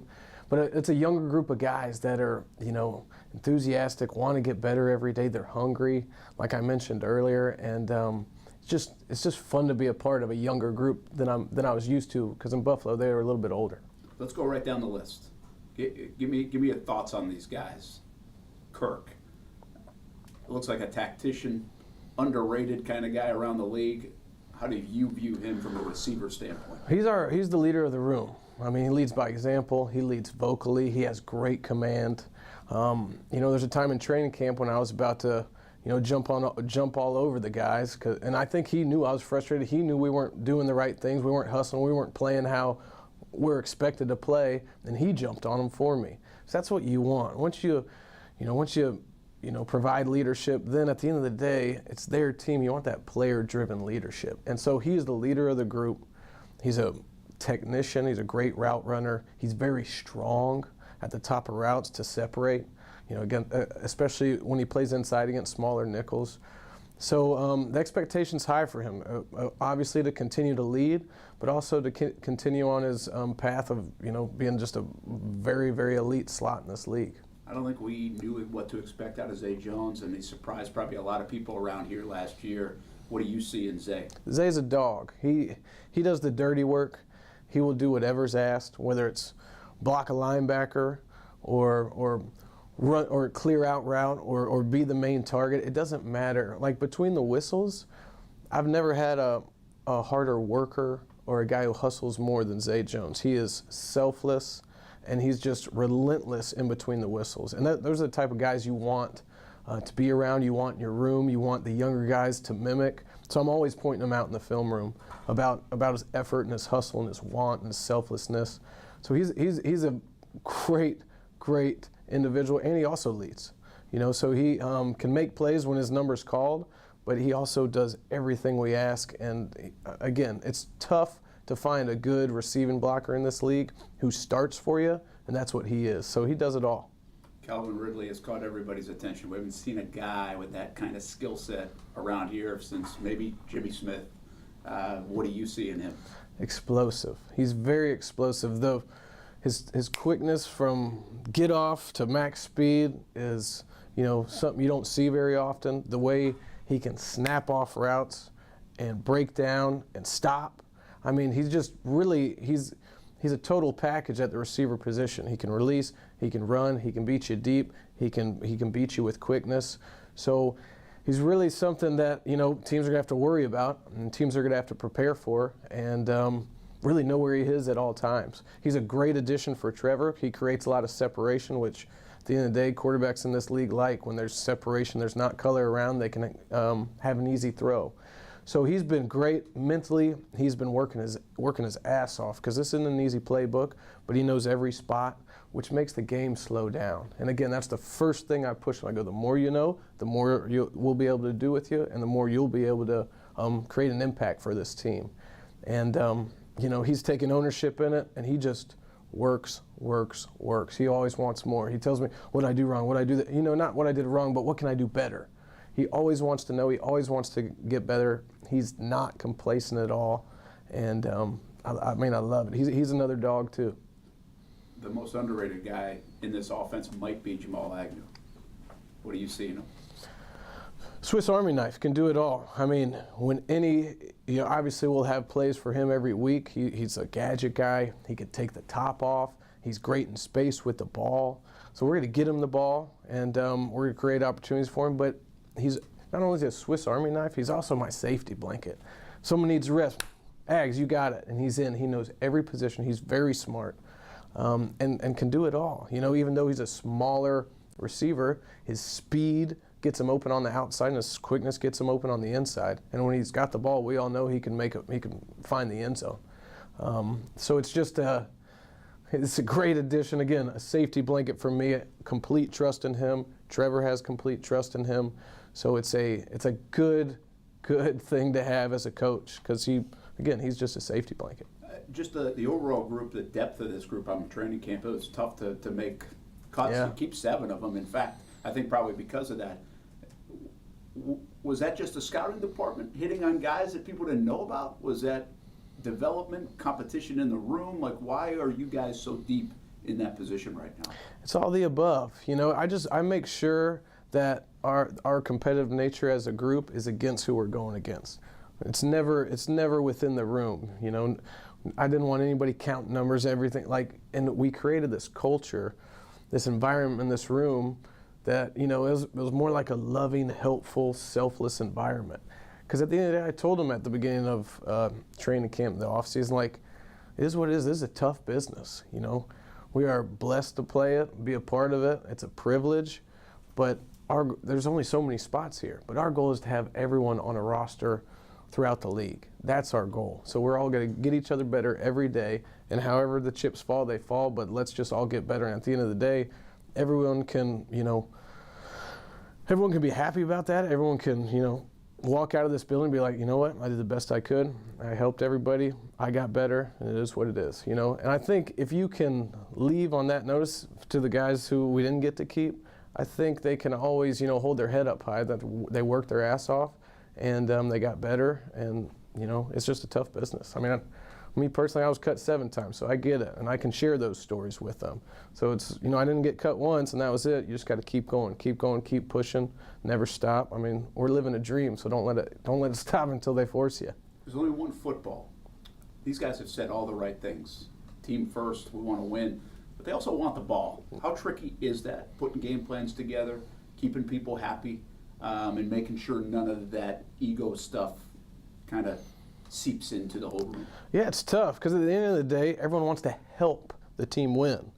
But there's so many ways you can help, whether it's a big block, whether it's a hustle play down the field, whether you're actually making the catch and scoring, whatever it is. And that's my job. My job is to be able to, control these guys and create a selfless environment. And from the time I started here and we all got together in the spring, we started having wide receiver dinners every Wednesday at someone else's house, getting people together off the field so they can create those relationships. Because at the end of the day, when the bullets are flying, if they have a deep relationship where they know each other's families, they know each other's kids, their wives, spouses, there's a deeper love and there's just a deeper sacrifice. We're all humans. And so maybe it's that hustle to make that last block so we score. It comes without even thinking. So I think it takes time to create those relationships and to create that environment. But at the end of the day, that's one of my jobs to, one, make sure we don't have any of that selfish attitude. And it's all about winning here. And I think we've got a great group of guys who are all bought in, and that's all they want. As Christian came out and said a day or two ago, those accolades come with team wins. And at the end of the day, at the end of each game, if we're walking off with a win, it doesn't matter because everyone's going to be involved in some way. These guys are great football players, so they're going to find a way to get involved. A lot of people say great things about you as a wide receiver coach. I've been covering this league for a while. I have no idea what makes a good wide receiver coach. What does? I think that's the first and foremost, that's the biggest part for me. I'm a relationship guy. I spend way too much time away from my family, who is my number one priority, my wife and my 3 kids, to not make this more than just a game. It's all about relationships. So it's diving in, getting to know these guys, getting to know them on a personal level outside of football, knowing when they're struggling, maybe having a bad day, how to fix them, what moves them, what drives them. Everybody's different, and everybody's personality is different. So it's taking the time to learn it, and then developing it, and then figuring out, again, how to move them, but how to inspire them, how to push them, how to continue to make them work hard, because it's a long season, but how to continue this grind, that we're never the best. I mean, we're the hardest working group Monday through Saturday, and then Sunday we party. That's kind of how we live, but we are the hardest working group Monday through Saturday. And so that's kind of the culture we've built, but I think that's where my receiver coach starts. I don't know if that's the best way, the right way, the wrong way, but it starts there, and then it's how can you make these guys better? They're already the best of the best in the whole world, but how can you make them a little bit better? Looking at them, this cut, this release, whatever it is, if you can make them better and create more opportunities, more separation, that just helps everybody. So at the end of the day, the receiver's job is to get open and catch the ball. So how can I get them open? How can I make sure they catch every pass? Physical mistakes are going to happen. They're going to drop the ball some. But as long as mentally they know what they're doing, the game slows down and there's no mental mistakes and those are controllables, then I'm happy. Because physical mistakes, no one's going to be perfect, but it's how you respond. Lightning round. Do you listen to your sister's podcast ever? At the beginning, I did. I haven't listened in a while. It's just now I got 3 kids. It is. I love my sister. I know everything that's going on about my sister. I just call her. Do you show the guys your record game against Army or your big game against Notre Dame ever? Never. I mean, I'm a has-been. I'm trying to give those. Hopefully, I can get one of them to have one of those big games here. They don't bring it up? No. I mean, that's old news. You were here for 10 days, I believe, as a receiver back in 2014. That's my last team I ever suited up for. Do you remember anything from the 10 days in Jacksonville? Love the area. You know, those 10 days, I think a day or two off, I went to Jack's Beach, loved it.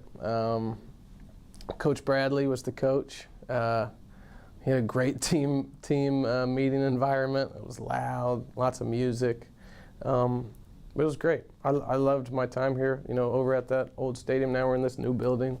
So it was a lot of, you know, I knew when I walked in, it was just like full circle a little bit. But yeah, it was my last jersey I ever put on, so kind of sentimental. Yeah, that's pretty cool. And now back here helping out. Why are you so energetic on the sideline? Where does that come from? You know, it's easy to be myself here, but even if it wasn't, I'm going to be myself. That's just natural. You put so many hours and so much thought into each player, to the game plan, however you're helping. And when things go right for these players individually or as a team, it's just, I mean, it's this passion. I get to do what I love for a living. Like, this isn't work. The only reason I call it work because it's away from my family. But it's just the passion that I have for this game. It's natural. And you spend so much time with these guys, and all you want them to do is be great. And you know, maybe we worked on something, then it comes to life. But when they're successful, it's like, it's deep. It's deep. You know, I love these guys, so it's a different part of me that comes out. You guys have a good relationship? You're tight? The culture, what is the motto or culture of your room? You know, especially after we got our guys who made the roster, I looked around at them, and Christian actually texted me the night the cuts were, and I go, Christian, I was thinking about our group, and our group, this is what comes to mind. We are never complacent and always confident. And that's the group we have on our roster right now, because none of them think they're good enough. Every day they want to get better, but they are so confident. As a receiver, if you're not confident, you're not winning. So they have the confidence, but they know they're not where they can be. And so like working with a group like that, I mean, it's so enjoyable. It's been fun, and I'm blessed. That is Chad Hall, wide receiver coach for the Jacksonville Jaguars, and he is an interesting cat, no doubt about it, and he gets to work with this fantastic group of receivers for the Jacksonville Jaguars with high expectations Sunday. We'll see what he does. Trying to make the guys like Calvin Ridley better and Christian Kirk even a better year, coming off a career year. Zay Jones coming off a career year. One note, and I asked Doug Pederson this at one time over the last month. I was like, what does make him so good? And he just said the attention to detail. One thing that they wanted to get better at coming into this year in the receiving room is top of routes. And so depending on how deep you want to go into the X's and O's of football and the technician part of being a receiver, watch the top of the routes for the Jacksonville Jaguars. Doug thinks already you could see improvement from the spring to August compared to last year. And so will that show up in games as well? Already a lot of talent on this receiving core, but that's just one of those little nuanced things that a guy like Chad Hall is helping out and could get the Jags even better than they already are. Jerry Sullivan's another guy that comes to mind when I think good wide receivers coach, and that's just a name we know because he's worked with a lot of good ones, including Larry Fitzgerald. And when Larry Fitzgerald says, hey, you're a heck of a wide receivers coach, we all listen. So that's kind of how this works, I think, a lot of times. You got to work with some greats, and you got to get results. And Chad Hall has a really good chance to get some fantastic results this season for the Jacksonville Jaguars. He's got quite a crew to be able to do it. Hey, let's take a break. Football at 5 rolls on. Blitz scoreboard show again, 9 o'clock tonight, then Friday Night Blitz, and that means Kevin Sullivan, he's going to join us. He joins us on Fridays. We'll get you set for this high school football lineup. Hopefully the rain stays away, but comfortable conditions on this Friday night. So it's a beauty of a night to play in terms of the temperature here in early September. Brent Friends on ESPN 690. We'll be back right after this.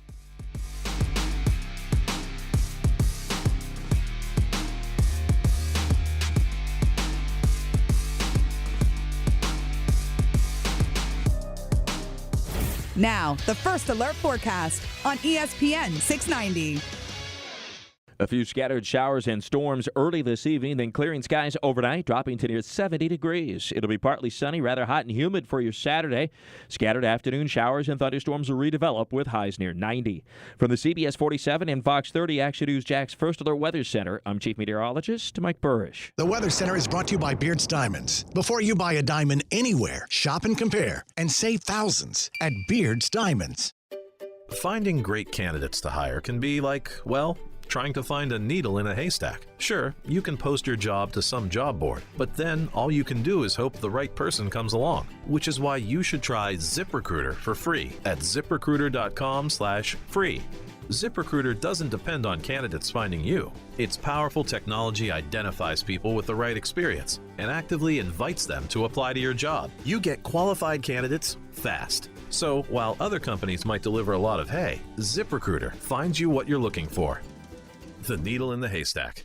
4 out of 5 employers who post a job on ZipRecruiter get a quality candidate through the site within the first day. ZipRecruiter, the smartest way to hire. And right now, you can try ZipRecruiter for free. That's right, free. Just go to this exclusive web address, ZipRecruiter.com/free. That's ZipRecruiter.com/free. ZipRecruiter.com/free. I'm Mark Anajar. I'm Glenn Levine. I'm Ellie Anajar. Together, we're Anajar and Levine. If you've been hurt in a car crash, we'll fight to get you the maximum compensation you deserve. Call Anajar and Levine for your free consultation. 1-800-747-FREE. Main office, Jacksonville.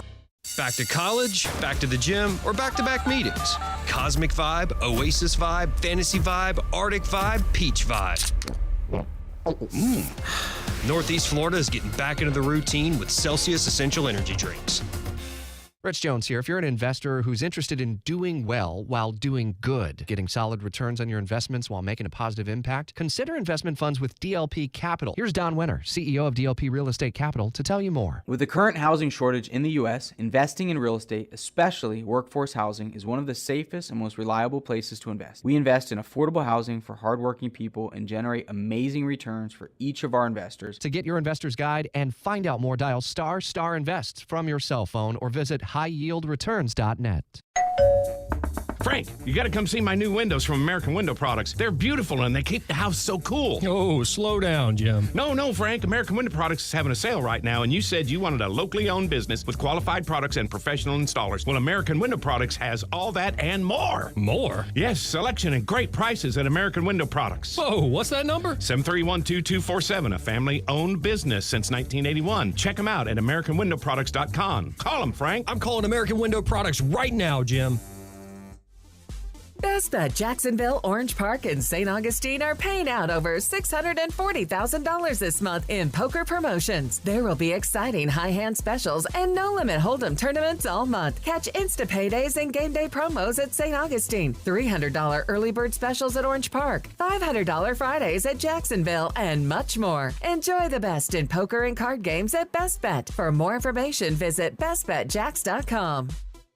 What defines a hero? Dedication, loyalty, courage. Every day at AMCO, we serve heroes. For over 60 years, we've repaired and maintained the most critical public service vehicles. From complex transmissions to simple brake jobs with flexible financing and the extra safety precautions we need. The heroes we serve don't all wear uniforms. They're people like you. At AMCO, we're proud to serve all of you. AA MCO.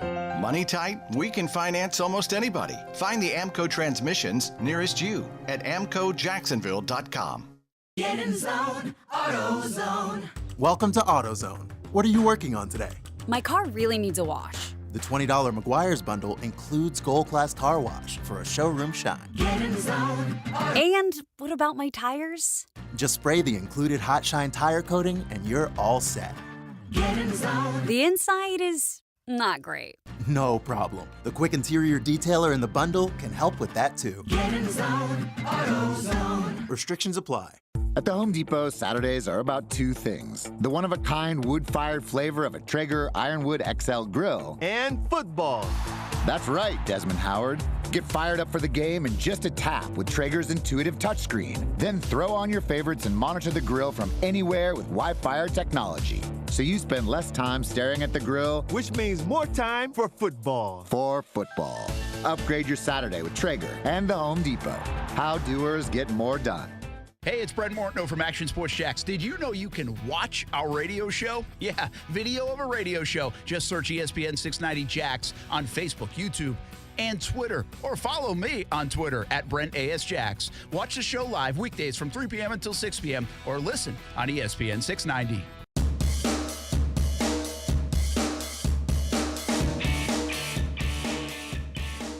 What's happening in football at 5? Hope you're having a fantastic week, everybody. Short week because of the holiday weekend, and here we are on a Friday already, and Jags open on Sunday. Got the game going last night. College football into its season, and what will happen in week 2 with Deion Sanders, with Florida State, with the Florida Gators, with your favorite team.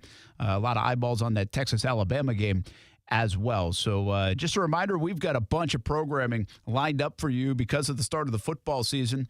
Always right here on ESPN 690. We're the home for Florida State football and basketball on ESPN 690. We'll have plenty of action in the college game, NFL game throughout the seasons on the weekends anyway. We had the game last night with the Lions and the Chiefs. Jacksonville Jumbo Shrimp baseball later tonight, as well as they continue to play in Norfolk down the stretch of their season. And on the TV side, 7 o'clock tonight, CBS 47 and Fox 30, a 1-hour preview show. We'll get you set for this season. Obviously, 90% of it's Jags-related, maybe even more than the 90%. And then we will be in Indianapolis with the Jags tomorrow, and it's Action Sports Jacks primetime later on Saturday night. Just one show because of all the college football tomorrow at 11:30 p.m., and countdown to kickoff Sunday morning, post-game show right after that on the Action News Jacks app, and then prime time again on Sunday night.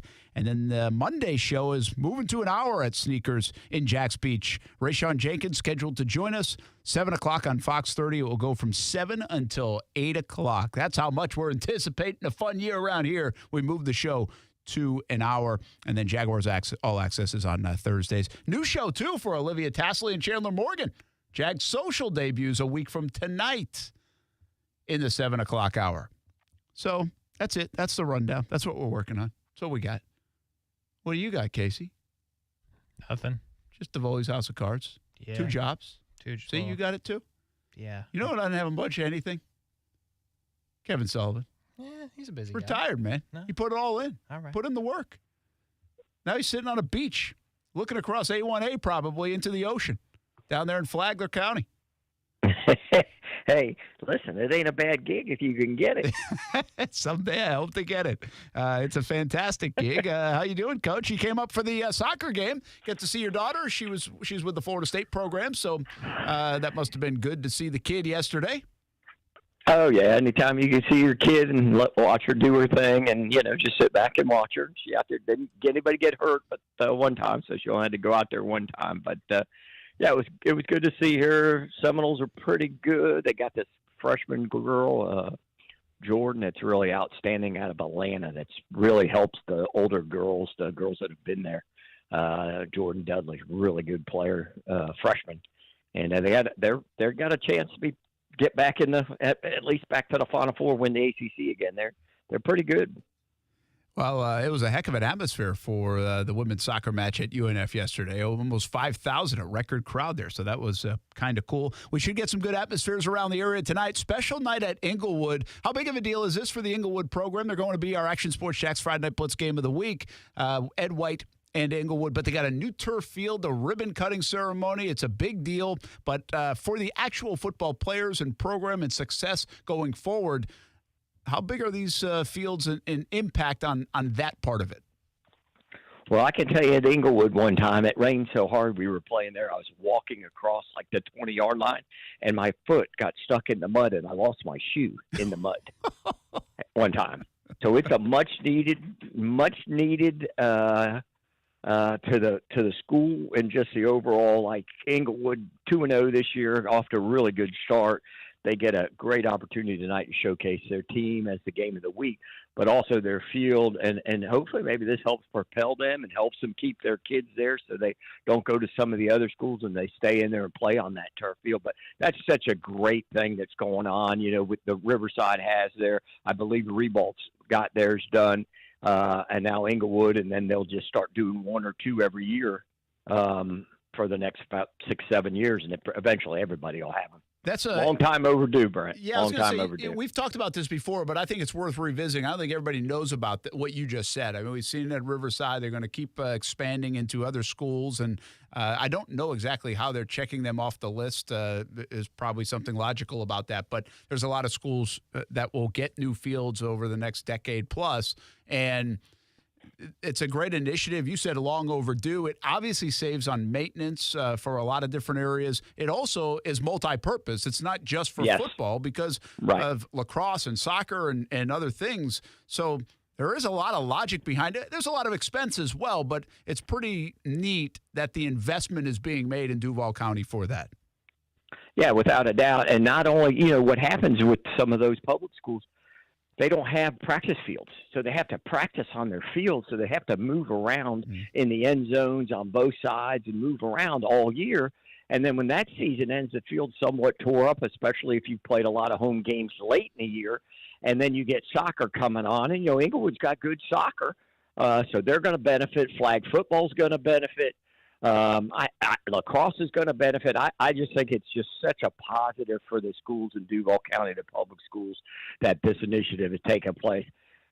Wish it would have been 15, 20 years ago, but it didn't happen. But it's happening now, so it's great for the kids coming through. It's great for the community. And again, and then you can host stuff. You can bring stuff in to your school and host a Pop Warner game because you don't have to worry about the field getting torn up when you play on say a Thursday JV at home, a Friday JV at home, and now you can turn around and play middle school on Tuesday, and then maybe Pop Warner on Saturday, and your field's not getting torn up. Yeah. So that's another advantage. You could turn in to make a little bit of money for the school by renting your facility out, not worried about it getting beat up on the grass. Absolutely, and that does happen. I think like the I-9 programs will rent out high schools and things like that, so it's another way to make money for the schools and becomes more of a community feel to it as well. Listen, there are all those things you just said, and then there's the other thing that I think of that I know it's more materialistic, if you will, but Florida is known for how good a football it has, how the players that we produce in this state. And then there's the Texases and the Georgias and California. There are other great states that produce great football players. But the thing about it is their facilities are like 10 times better, Coach. Yes. Like the facilities in Georgia. Look at the facilities in Texas. Now, that might be overboard, but the facilities in Alabama, they're just all so much better than Florida. So it's like if we're going to sit here and pump our chest out about how good the football is here, there is a little something to saying, hey, our facilities are pretty damn good, too. Our coaching's good, too. We have a bunch of people in the stands. Like, you want it all to come together and be like, we're the best. Yeah, without a doubt. And then, we provide a bunch of Division I, Division II, Division III players all over the country out of the state of Florida. It's basically California and Texas and Florida and Georgia. Alabama are the top five, and we've got to catch up in the facility. We got to catch up in the pay, which is a whole other story. Those kind of things, but just the whole community involvement in a school like Inglewood and being able to have that turf field now is going to really help them. And hopefully Ed White will be next down the road because there's needs it. And First Coast out there, he could use one, coach could use one out there. So hopefully as we get going, I think that's how they've been doing. They've been trying to do them in the most needed areas, and I think they're doing a good job. Kevin Sullivan with us here on Brent Friends on ESPN 690 Blitz Scoreboard Show coming up tonight, 9 o'clock, presented by Baker Sports, Nimnick Buick GMC, and DeVoley's House of Cards. That's tonight on ESPN 690 and all our social media channels. We encourage you to watch on YouTube. Just subscribe to the Action Sports Jacks channel or on Twitter. We'll give you a live look at some of the updates around the area. Coaches as well, committed to the uncommitted. We will feature another player from the area that is a little bit under-recruited as a senior and heading off to the next level. We hope we'll try to get that young man some attention. We'll have that for you tonight, 9 p.m. until 10 p.m. As for the emotions of maybe at Inglewood with the field opening up, there are other places that emotions are pretty high as well. Bartram Trail is going to honor Darryl Sutherland at halftime today, and they play Mainland, Coach. That should be a heck of a football game. Yeah, that's a state finalist from a year ago, Mainland. Really good Coach Rowland there at Mainland does a really good job getting his kids. They've got L.J. McCray, a big-time recruit, Florida State in the mix there, Georgia also. They've got a linebacker, running back that's had a really good job. I believe he's committed to maybe Tulane. And they've got some offensive linemen that are really good. It's a really good test for Bartram Trail tonight for later on down the year because of the quality of competition they're playing. And NFEI visits Trinity Christian. We haven't talked a ton about Trinity Christian so far this year. We will. We usually do during the course of the season. But they have a special moment happening as well at halftime as they recognize the late Willie Green, who meant so much to the kids and players and program at Trinity Christian. So there'll be some emotions flying in that one as well tonight on a Friday night. Yeah, definitely. Coach Green, he's a mainstay there at Trinity, tragically passed away this summer. And a tremendous man, a tremendous person in the community at Trinity and in that West Side community over there. Everybody knew him. He was a positive person, upbeat all the time. And, tragic loss for them, and they're going to honor Coach Green tonight. The Baker Sports Border War is being played. Last night, a couple of games in the books. Tonight, Bowles is one of the local teams that's going up against some of the Georgia teams and other Florida teams that are in the mix. And then tomorrow, we have 3 locals playing, including Creekside and St. Augustine tomorrow in a triple header up there in Brunswick, Georgia. Do you like this? Do you like crossing over the state and seeing some of the action in Georgia? We know it's good football there as well. And even if it's a Thursday night or Saturday night, throws off the schedule a little bit, it's a little bit of a different thing for your football team. I think it's a great environment. Last year I went up there and watched the game last year on Thursday night, and it was really good competition, big crowds, nice facility they play in. I think it's really good. I think it's really great. UC got the win last night, pretty good win over Charlton, who struggled a little bit. They're 0-3.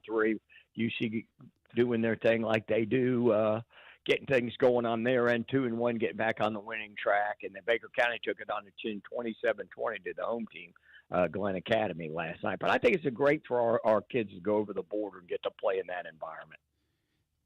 Who's got your eye early on? I mean, is it simply Mandarin, what they've been able to do, of St. Augustine as well? Bowles is 0-2 because they lost to both of those teams. But I think one thing about Bowles, these two teams, St. Augustine, I think is maybe the best team in the area. Mandarin is arguably the best team in the area. And Bowles is always right there. They've just had a tough schedule to start.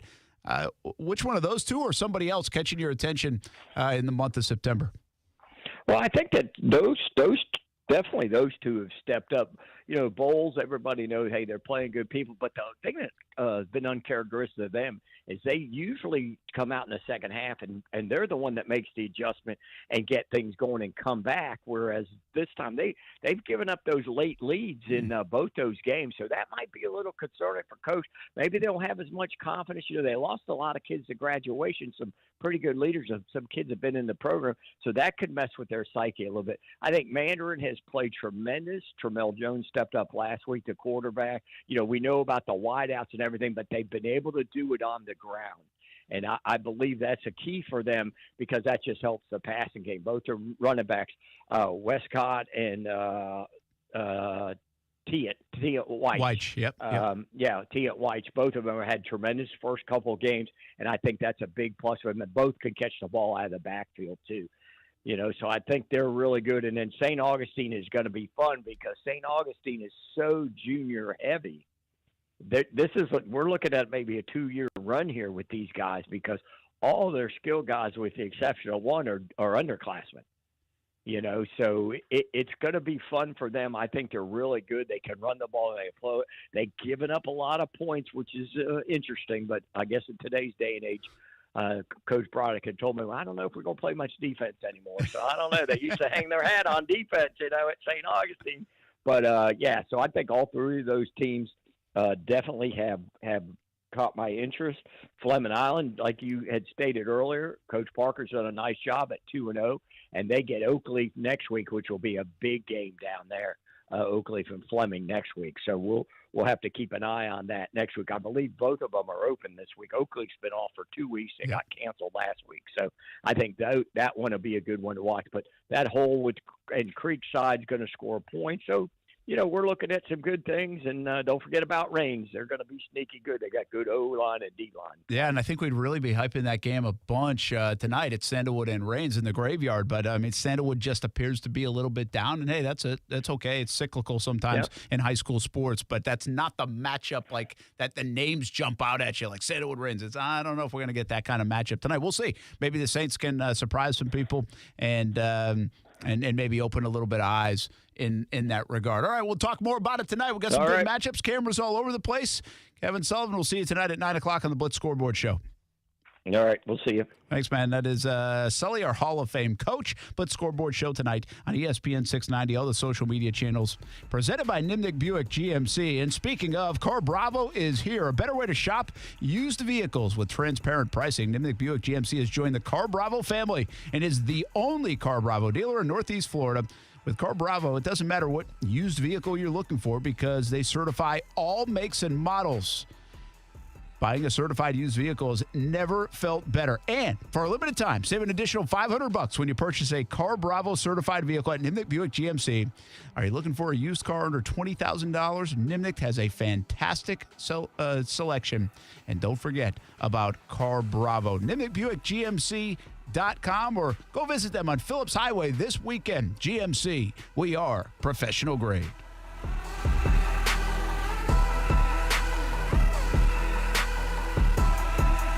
Brent and Friends is sponsored by Best Bet, now open in St. Augustine. ESPN 690 wants to pay your bills. We'll have 5 chances every weekday to win $1,000. All you have to do is enter the correct keyword at ESPN690.com to be eligible to win. This is a nationwide contest. Message and data rates apply. ESPN 690 pays your bills. Sponsored by Arlington Toyota with over 800 new and used vehicles available. Weekdays at 8 a.m., 10 a.m., noon, 2 and 5 p.m. Tune in to win from ESPN 690, Jacksonville's home for ESPN Radio. Advisory services through Talon Private Wealth and SEC Registered Investment Advisor. Florida license D056341. Retiring this year or in the next few? You're facing new challenges and rules other generations didn't. That's why Mike Lester is hosting a live online event, The New Reality in Our Retirement. Thursday, September 14th at 10 a.m. Eastern. Reserve your spot for this no-charge online event with Mike at guardingyournestegg.com/live. He'll also be taking your questions. guardingyournestegg.com/live. I wouldn't be exaggerating when I say this. QC Kinetics can change your life. You can live again without that chronic joint pain and without drugs and without surgery. Hey, everybody, it's Brent Martineau. QC Kinetics is advanced regenerative medicine. They take your body's own concentrated healing properties and put them right into your joint to restore and repair that damaged tissue. That's causing all of that horrible pain. The patient satisfaction reports are astonishing. Finally, a real alternative to the old ways of dealing with pain. And unlike surgery, there's no downtime with QC treatments. If you have constant pain in your knees, hips, shoulders, or back, you need to call and get a free consultation from the medical professionals at QC Kinetics today. Imagine this fall moving around pain-free, doing the things you love again, walking, hiking, playing golf, playing with the grandkids. Call QC Kinetics and see how the latest advances in precision regenerative medicine can attack your pain and bring you lasting relief. Now is the best time to get started. 904-274-5522, 904-274-5522 for a free consultation with QC Kinetics.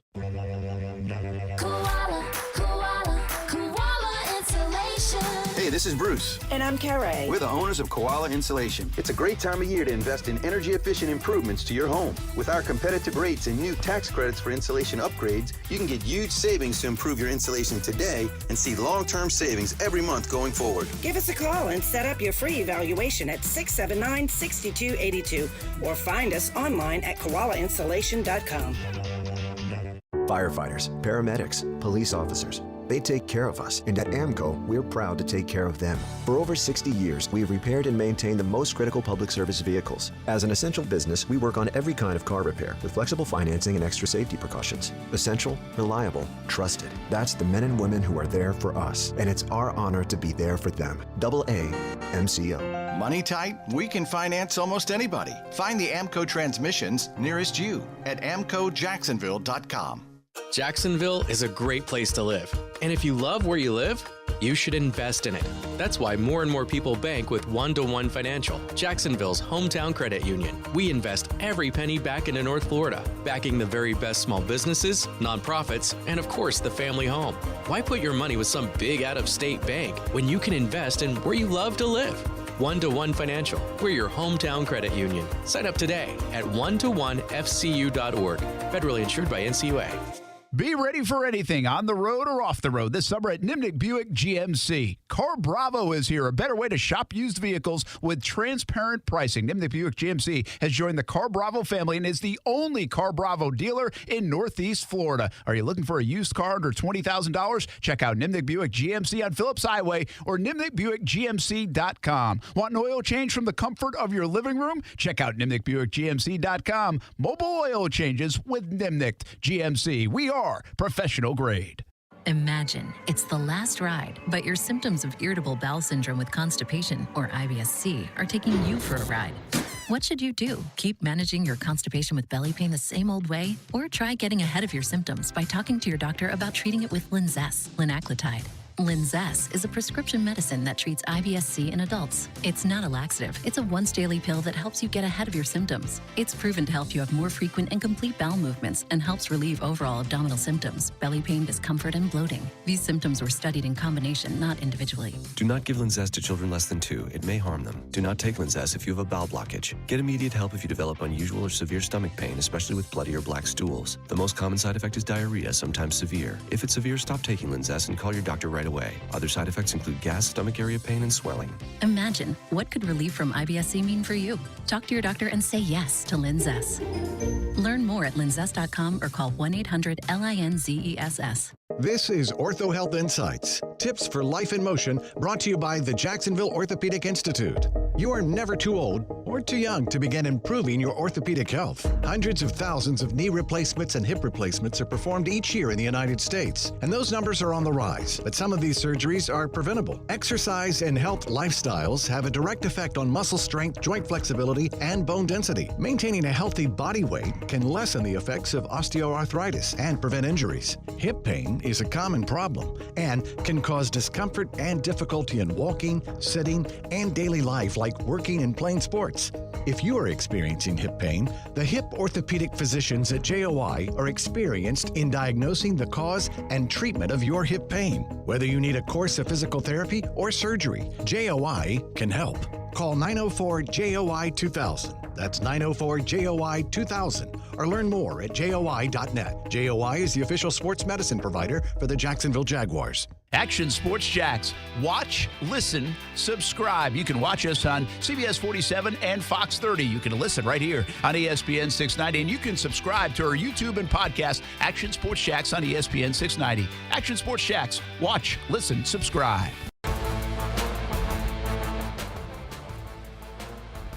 I'm debating tonight. I'm going to Fletcher, out by the beach, then to Providence. We're putting a lot of work in the crew lately. You're going to be over by Kasey's house. Going to be over near Donato's. Should I get pizza for the crew? Friday Night Blitz crew.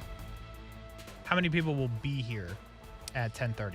I know you and Stuart will be here. Marcel, Olivia, and then we have a couple of news folks that help out. So Yeah, you probably should. I'm debating. You know why I'm debating it? No. Is because I'm kind of starting to diet again, and I don't want to eat it. Like, I love it, but I don't want to eat it. Do you value the work that's being done? I don't know if I value it to that degree. Do your job. Well, Doesn't come with pizza. You got to think about this, Brent.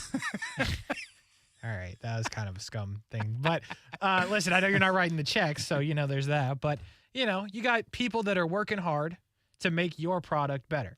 And granted, your team, your sports team, you believe in what they do. And granted, the news people got told, hey, you got to go do this. But, they're making your it was actually centered up. And, okay. I know. It felt like it was. Yeah, it was actually perfect because I did it. And, they're not getting paid enough. Yeah, so the least you could do is get them some pizza. I know. Then the next debate would be like, do I charge it to the station or just I'm a big fan of that. Big fan of, I would charge the station. All right. We'll see. This has nothing to do with me. No, well, I mean, I could actually Blitz scoreboard show. So do you want something if I get it? I actually would be fine if you didn't. Didn't? Yeah, I'm going to eat dinner with Amanda. Oh, okay. Like, if you showed up with pizza, I'd have, like, a piece or two, especially Donato Square is small. Yeah. But, like, don't make this decision because of fat old Kasey. All right. You know what I'm saying? All right. That's good. You're going to eat with Amanda. I like that. Mm-hmm. Hey, let's listen in on Doug Pederson since Man of the Year, Aaron Schachter, pulled all these cuts. Oh, good. What's he have to say about Calvin Ridley, cut number 4? Yeah, it's always different when you get a guy in person versus on tape. The speed is real. The explosion is real. ability to catch football is real, and those are all things that pop out, in person. And, of course, what he's put on tape in his career, that's what gets you excited about the opportunity here. And, but at the same time, too, he understands you just got to be patient. You got guys like Christian and Evans, TJ and Trevor does a nice job, I think, of getting everybody involved. I think there are two players on defense that people aren't talking enough about, and I get it. I'm just saying I think they're a little under the radar right now. Roy Robertson-Harris being one of them. I think he can really impact a lot of games this year, and the other is Andre Sisco. Andre Sisco, I think, is on the verge of really being one of the best free safeties in the NFL. Here's what Doug had to say about Sisco, Kasey, cut 5. He came back this spring and obviously training camp with a lot of confidence. Second year in Mike's defense, just the terminology, the verbiage, the communication back there with he and Rayshawn. We know he's going to be around the football. It seems to find him. We just got to make sure he catches it when it comes his way. But he's a great leader back there, not only for the defense but for the team as well. And just another one of those young players that we're excited to watch play. All right, we got one more. How jacked up do you get for Week 1? It's a good way to end the week. Week 1 is here. Jags Colts, Sunday, 1 o'clock on Fox 30. Is Doug fired up? It does. The day that it doesn't is a bad day. You still get those nervous feelings. You get those butterflies, just like you did as a player. And, and you just go into it with confidence, obviously, but you feel the emotion. We're on the road. It's going to be a great crowd there. Excited for our team, new year. Everybody's kicking off, the season this weekend, and you still feel all that emotion. Well, it'll be emotion then on Sunday at 1 o'clock. Jags favorites against the Colts, and we'll see if they can get the job done. I'm looking forward to it. I think they score. I'll be stunned if they don't score, 24 plus, right? Like, I'm not sure the number, but it's just like, I expect their offense to look good, Kasey. Said that about Kansas City. We expect them to score. But aren't you stunned that Kansas City only scored 20? Yes. I'm stunned if the Jags don't score 30. Yeah, 30. But if they got to 27, you'd be like, wow. 30. That's still not good enough. I like it. You're lofty expectations. That's Colts fine. stink. 30. They really do, I think. Give me 38-11. They go for 2. I know the 11 doesn't make sense, but the Colts go for 2.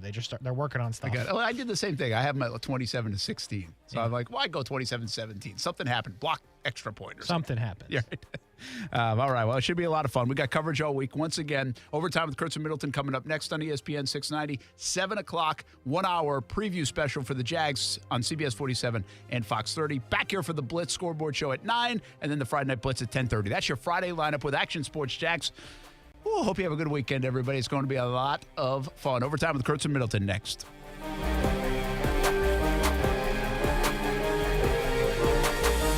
Let's do it. Ready? 1, 2, 3.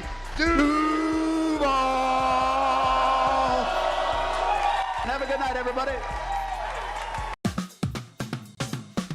Best Bet is number 1. That's right. Best Bet Jacksonville and Orange Park have one-card poker, the fastest and easiest card game to learn and play. Play against a designated player, one card at a time, and the highest card wins even money. If the card values are the same, it's time for war. Just like the game you remember. You must be 18 years or older to play. More at bestbetjacks.com. That's bestbetjacks.com. Discover how good your water can be with the new Kinetico softener and drinking water system. Kinetico's Twin Tank non-electric softeners are the most efficient softeners available. We have one in our home. We absolutely love it, have had it for over 5 years. Their drinking water systems remove up to 99% of contaminants. Right now, you can save up to $1,000 on a Kinetico K5 drinking water system when you purchase a Kinetico Premier softener. If you're not filtering your water, you are the filter. Don't be the filter. The experts at CGC Water Treatment and Plumbing will test your water for free and provide solutions that are right for you and your family. Imagine having clean, clear, purified water at your home. No more plastic bottles, no more waste, just great tasting, purified water that you can trust. Call 904-552-1242 or visit cgcwater.com. 904-552-1242 or cgcwater.com. Financing options available with approved credit. CGC Water Treatment and Plumbing are proud partners of the Jacksonville Jaguars, and I'm a proud customer of CGC Water treatment and plumbing. An authorized independent Connecticut dealer. Florida license number CFC 1428211. What defines a hero? Dedication, loyalty, courage. Every day at AMCO, we serve heroes. For over 60 years, we've repaired and maintained the most critical public service vehicles. From complex transmissions to simple brake jobs with flexible financing and the extra safety precautions we need. The heroes we serve don't all wear uniforms. They're people like you. At AMCO, we're proud to serve all of you. AA MCO. Money tight? We can finance almost anybody. Find the AMCO transmissions nearest you at amcojacksonville.com. If that sound gives you nightmares, there's a cheap and easy way to avoid engines not firing. Stable, America's #1 fuel stabilizer, ensures quick and easy starts after storage. Stable's proprietary formula keeps fuel fresh for 2 years, outperforming competitors. Pour Stable in your gas can or directly into the tank of your car, truck, hybrid, boat, ATV, motorcycle, or lawnmower to prevent fuel-related engine problems that cost time and money. When you store, start with Stable. WOKV Jacksonville. Listen live everywhere you go on ESPN690.com. ESPN 690, a Cox Media Group station.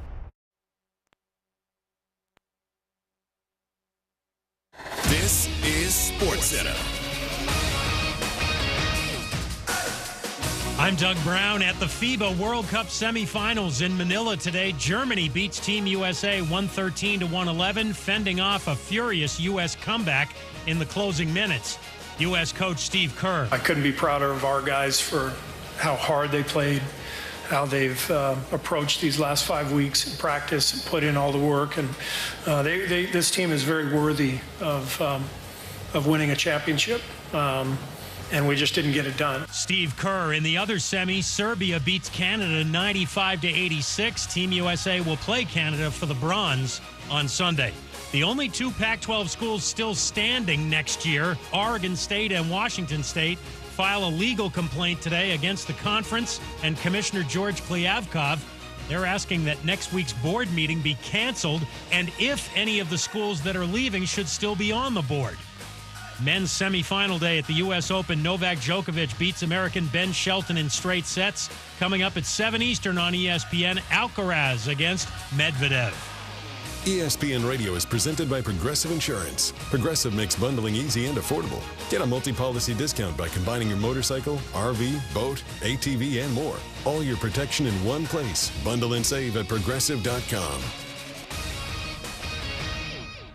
Every day, the men and women of the United States Marine Corps demonstrate their commitment to defend the American way of life.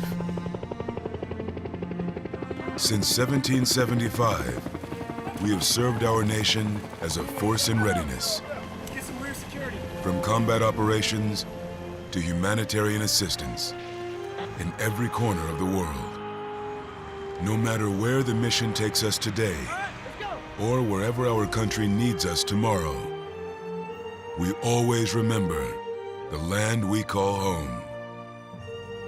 As Marines, we take a stand for each other, for our nation, for us all. The few, the proud, the Marines.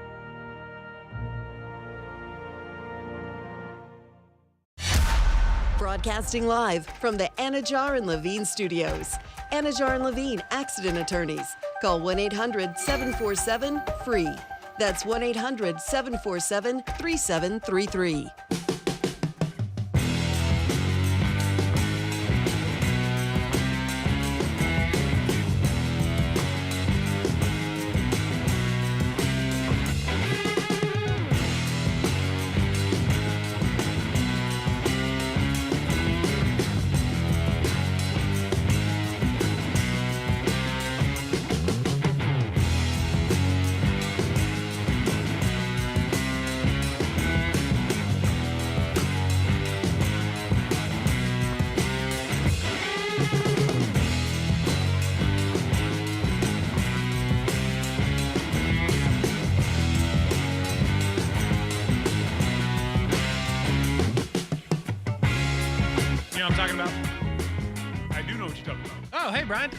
Overtime with Kurtz and Middleton. ESPN 690. Hey, buddy. I did not know just yelling about things. How are we doing on a Friday? Championship rounds. I don't see no belt. I know, man. Where are we at? I heard that we were supposed to clean stuff up in here. Hold on. Who said that? Start talking. Oh, okay, no problem. As Brian gets the championship belt, because this is the championship rounds, as we do on Fridays, Jumbo Shrimp Baseball coming up in very short order. We've got roughly 11 minutes left in the show, even though it just started. Championship belt has been acquired by Brian Middleton, otherwise known as the Dream 18 championship belt, which is coming up in just about a week and a couple of days. Have you signed up? Do you have your card? I have my card. Don't need to sign up. But yes, I've done everything that I need to do. I believe signups are closed. But go check. Maybe I'm wrong. ActionSports.Dream18.com. You're welcome, Brent. Little plug. He wasn't even in the car yet, so he couldn't have heard it. All right. I've done this all day. I've taken the shots all day. Really? Yeah, man. A regular day for you then. Like, all right. The Chiefs didn't win. They lost 21-20 to the Detroit Lions. But there's not one person who watched that football game last night and can think to themselves that the Kansas City Chiefs are not good. You cannot convince me of that. Here's what happened last night. I'll tell you. If you missed the game, I'll tell you what happened. Kadarius Toney can't catch a football. He should have been benched twice and then a third time after dropping yet another pass in the football game. Sky Moore was nowhere to be found. He probably shouldn't have been out there either. Drop after drop after drop. You know who that's on, Brian? Who is it? Who's it on? That's on Andy Reid. I thought Andy Reid was awful last night. I thought Andy Reid overall was bad. I don't know if Eric Bieniemy should have gotten more credit this whole time than he did, but I saw Andy Reid making bad decisions. It's not a bad point. I saw Andy Reid taking the ball out of Patrick Mahomes' hands in the most important moments of the game, and I saw guys that had no business being on an NFL field dropping passes and still getting targets. What if Eric Bieniemy really is the engine that makes things go? I mean, I know that he wasn't the OC for the entire Patrick Mahomes run, but what if he really is? Maybe. You bring up a good point. Listen, I thought I think it's week one, so there's still a lot to be seen, but you can't tell me that wasn't on Andy Reid, because here's the thing. I thought their defense was great. They gave up 14. Kadarius Toney gave up the other 7. They gave up 14 points to that Lions offense that we heard about all offseason, how good the Lions offense was going to be. That Chiefs defense was good without Chris Jones. Yes, if Chris Jones was there, they would have been a bit better, but I thought they were fine. I think Trent McDuffie's tackling everybody. Nobody, not one person on that defense could one-on-one tackle anybody except Trent McDuffie. That boy was everywhere tackling people. They were getting after Jared Goff. I thought that defense was great.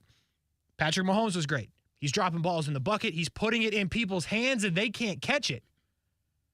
So I don't understand why everyone's like, oh, I told you the Lions. I'm like, the Lions didn't look good last night. They got lucky. And Kadarius Toney, boy. Doing a lot for your argument there. You went from the lucky? That was lucky that they won that football game. I guess you can say that about a lot of games, especially when they're that close. I guess you can say that. Usually you can say that about games that are 1-point wins. So, all Luck right. was on their side. The Chiefs were certainly unlucky. Is it unluck? I would like to believe that an NFL wide receiver can catch. So the fact that he dropped 3, I would believe is either unlucky or a lack of skill. You're not. It's not a lack of skill when you were a first-round pick. No, don't. Listen, we're not going to go down that rabbit hole. We got a first-round pick here that you don't particularly think was skillful, that maybe shouldn't have been a first-round pick. What, about 5 years ago? Who? Your boy out of Florida. On the Jags. Dante Fowler? No. Henderson? Well, yeah. Who? You know what? I'm so confused. Actually, Henderson, that's even a better terminology. I mean, a better example.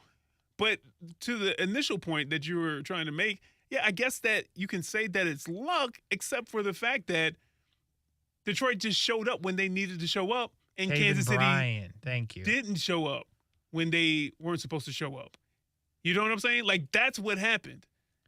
So I don't like to use the word luck. It was luck. In a sense that it almost demeans the effort. It almost kind of poo-poos on your ability to execute better than the other guys. And I don't like that part. I will say this, Kasey, and this is where I definitely agree with you with. I told you this before the show. Kansas City was missing 2 of their top 3 players. Mm-hmm. And this was a 1-point game. And as you said, you know what? Save for a couple of catches being made or maybe pulling a particular player off of the field to not damage your offense.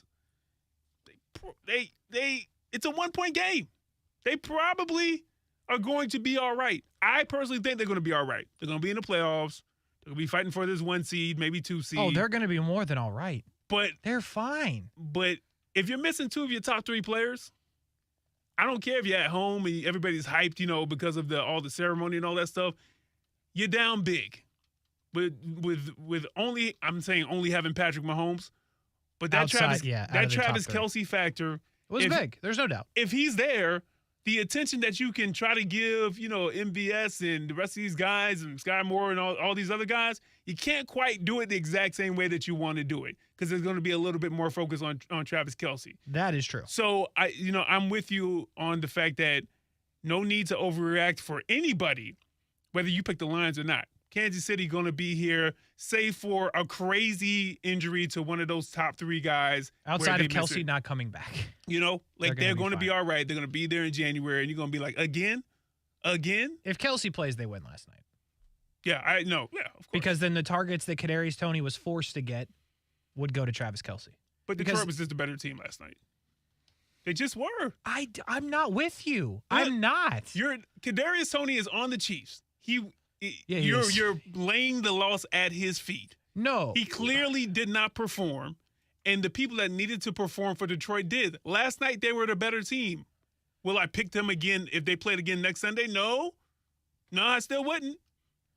But yesterday, they were the better team. That's just how that works. It's just how it works, Kasey. I don't think they were better. I really don't. I thought – listen, we're going to agree to disagree on that point. And Andy Cray in the chat says you make your own luck. There you go, Andy. And listen, there it is, Andy. To make the play that what is my man's name?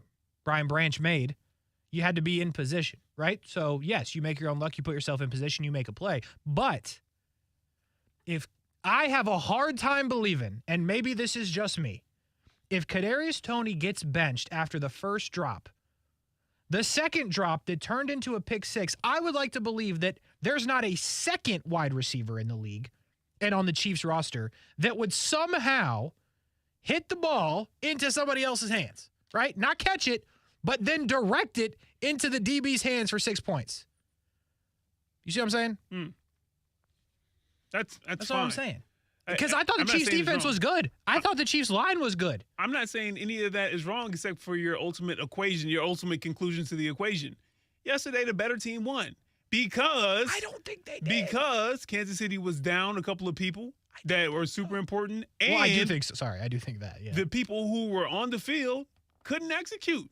They weren't better than Detroit executed. No. Brian Branch executed. How many times have we seen safeties or DBs or linebackers get their hands on the ball and drop it, touch their helmet, be like, "Oh, great play! You deflected. He should have." Happened started. 5 minutes before that play with Chauncey Gardner-Johnson. So nah. Yesterday, for one night only, okay, I can say firmly, Detroit was better than Kansas City, and that's a shame for Kansas City because I think they're gonna go 0-2. I know some people talking about they're going to be desperate. They don't want to go down 0-2. Man, forget your desperation. Yeah, there's a lot of things there. I think I'm intrigued by Kansas City's defense. I think they continue to fly under the radar. I thought they were good last night. Jags are going to score points. So with or without Kelce, I'm intrigued to see that Jags offense go against a Chiefs defense that I think is pretty good. So I think that will tell you 2 things. If the Chiefs defense is actually good or if the Jags offense is actually good. At the end of week 2, I think we will have a pretty good idea. We won't know because week 2, but we will have a pretty good idea of that. Because I think the Jags are going to go put up a whole bunch on the Colts, and then they're going to play a real defense at Kansas City, and we'll see where that lies. Quickly, with about 90 seconds left in the show, the Lightning Edition. I don't think I said that, but that's where we are. We used to do this on Overtime with Kurtz and Middleton. Or, no, we didn't. That's this show. We used to do this on Game Day Live. The most important players in the football game. We don't have time to do all 5. Yeah, we don't. Do you have a most important player in the football game between the Colts and the Jags? I think his name, when I looked it up, Zach Moss. Zach Moss? Running back. Why is that? What? That's your most important person in the football game? Yeah, because, listen, if they don't got any semblance of a run game, and I mean nothing. Is he in? I don't even know. I'm looking at depth charts. I think he's also out. Whoever's the starting running back for Indianapolis. There you go. Deion Jackson, I believe. Okay. You're not Jonathan Taylor. So I think there's going to be some worries there. They need a run game. They need something to help out Anthony Richardson besides Anthony Richardson being the run game and the passing game. That's what I got. Zach Moss is questionable, by the way, for that football game. If it's not him, it will be Deion Jackson. Stephen Mann on Facebook says Devin Lloyd. Okay. I go Calvin Ridley. I think he's got to get involved early. I think he's got to be involved often. And really, I think the Jags are blowing him out. So you could take any of these offensive pieces. To be honest with you, Trevor Lawrence is an option. You could take a Trayvon Walker after what Aiden Hutchinson did last night. I'm going Calvin Ridley. I think he's getting targets. I think he's getting catches. I think he's getting yards. I think it's a big debut for Calvin Ridley. Well, yeah, I agree with that. But the most important I don't know if Calvin is the most important player going into the game. Like, we're expecting stuff like that. But I believe that. Most important. If Calvin Ridley doesn't play well, there's still 4 other options that I think can play well and Brian, be okay. I mean, they're going to blow him out, I believe. If not, we'll sound the alarms on Monday. All right. For Brian Middleton, I'm Kasey Kurtz. Jumbo Shrimp Baseball. Up next. ESPN 690 wants to pay your bills. We'll have 5 chances every weekday to win $1,000.